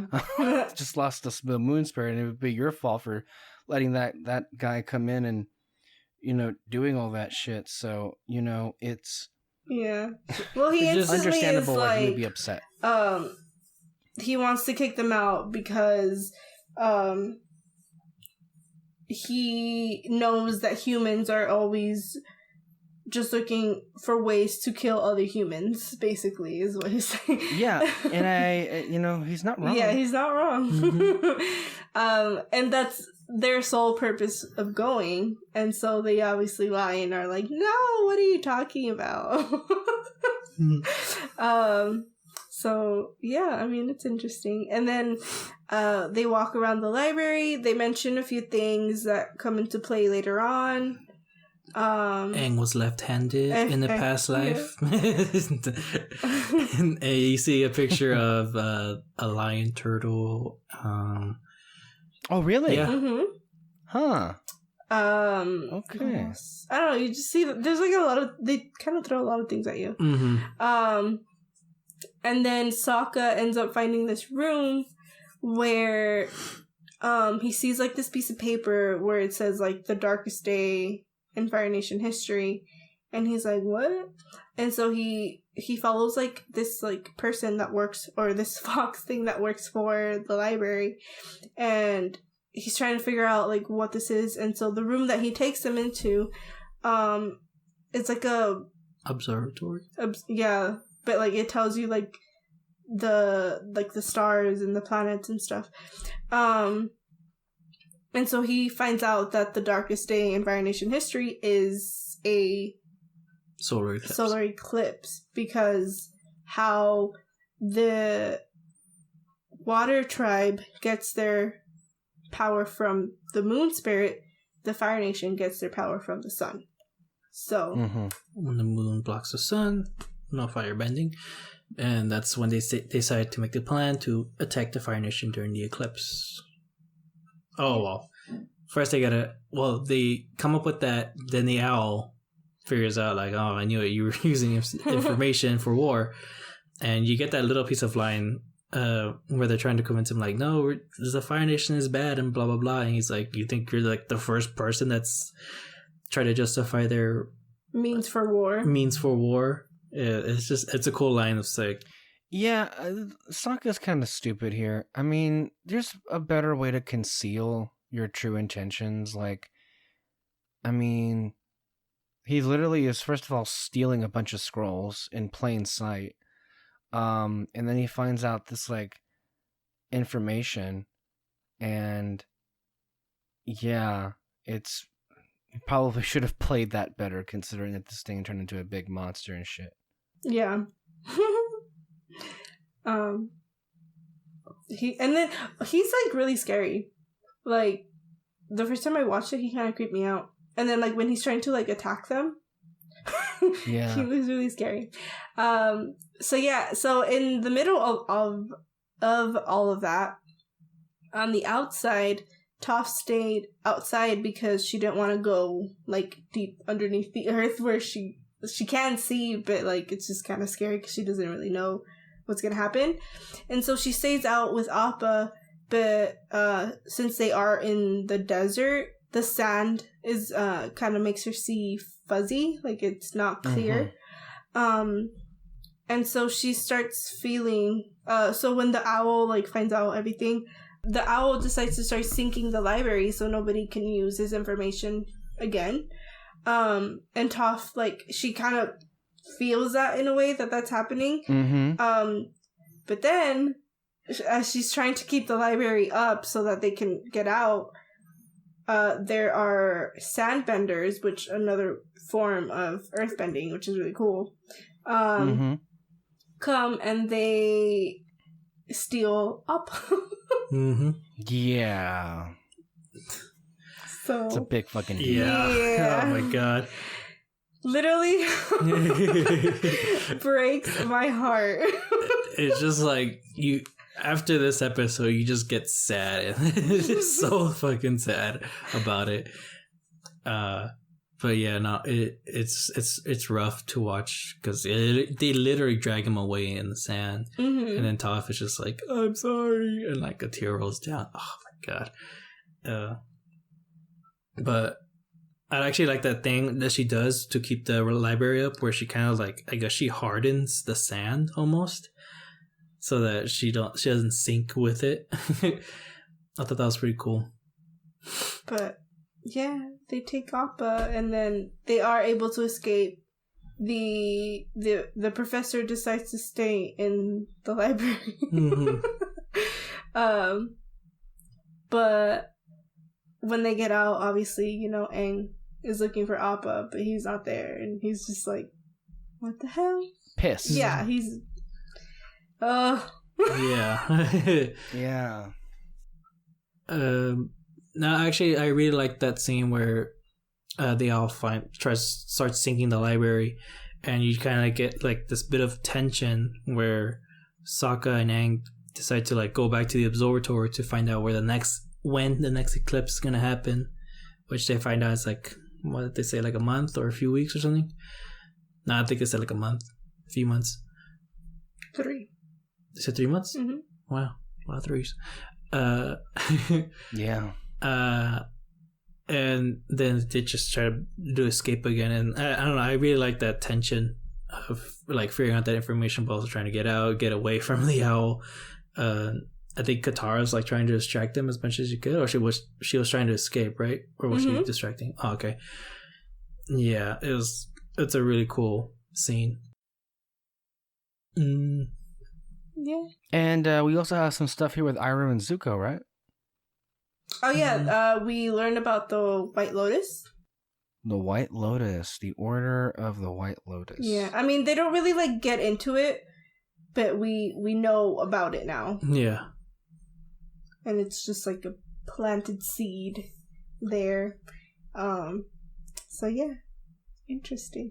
I mean, we learned about it because somebody, the people that Toph's parents hired to go and get her, they run into them and they recognize Iroh and Zuko, and they're basically like on the run now.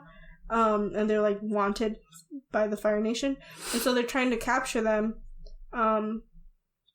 But Iroh, he was already planning to go see people from the White Lotus, but they help him escape and stuff. We don't get to see what happens because it's such like a secret thing that Zuko is like kicked out of the room.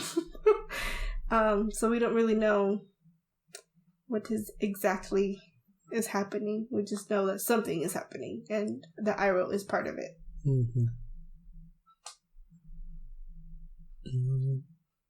Oh, I was gonna mention the whole thing about the writer setting up stuff for later on.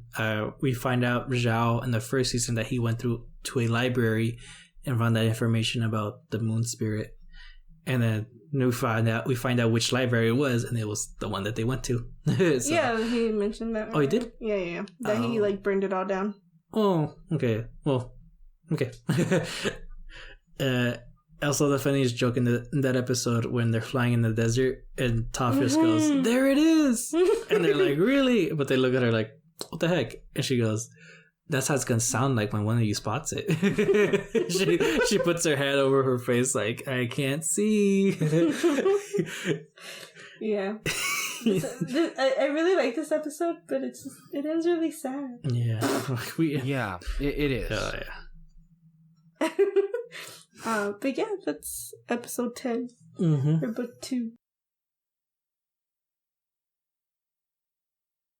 Anything else on these episodes? No. I mean, it's the same thing as like the first 10 episodes of book 1, where it's just a lot of great setup of the villain, of expanding the world really, and kind of what Aang has to go through. And episode 10, the episodes after episode 10 just kind of goes into a complete change. Yeah. For just not just the characters, but also kind of the pacing, I guess, of the story.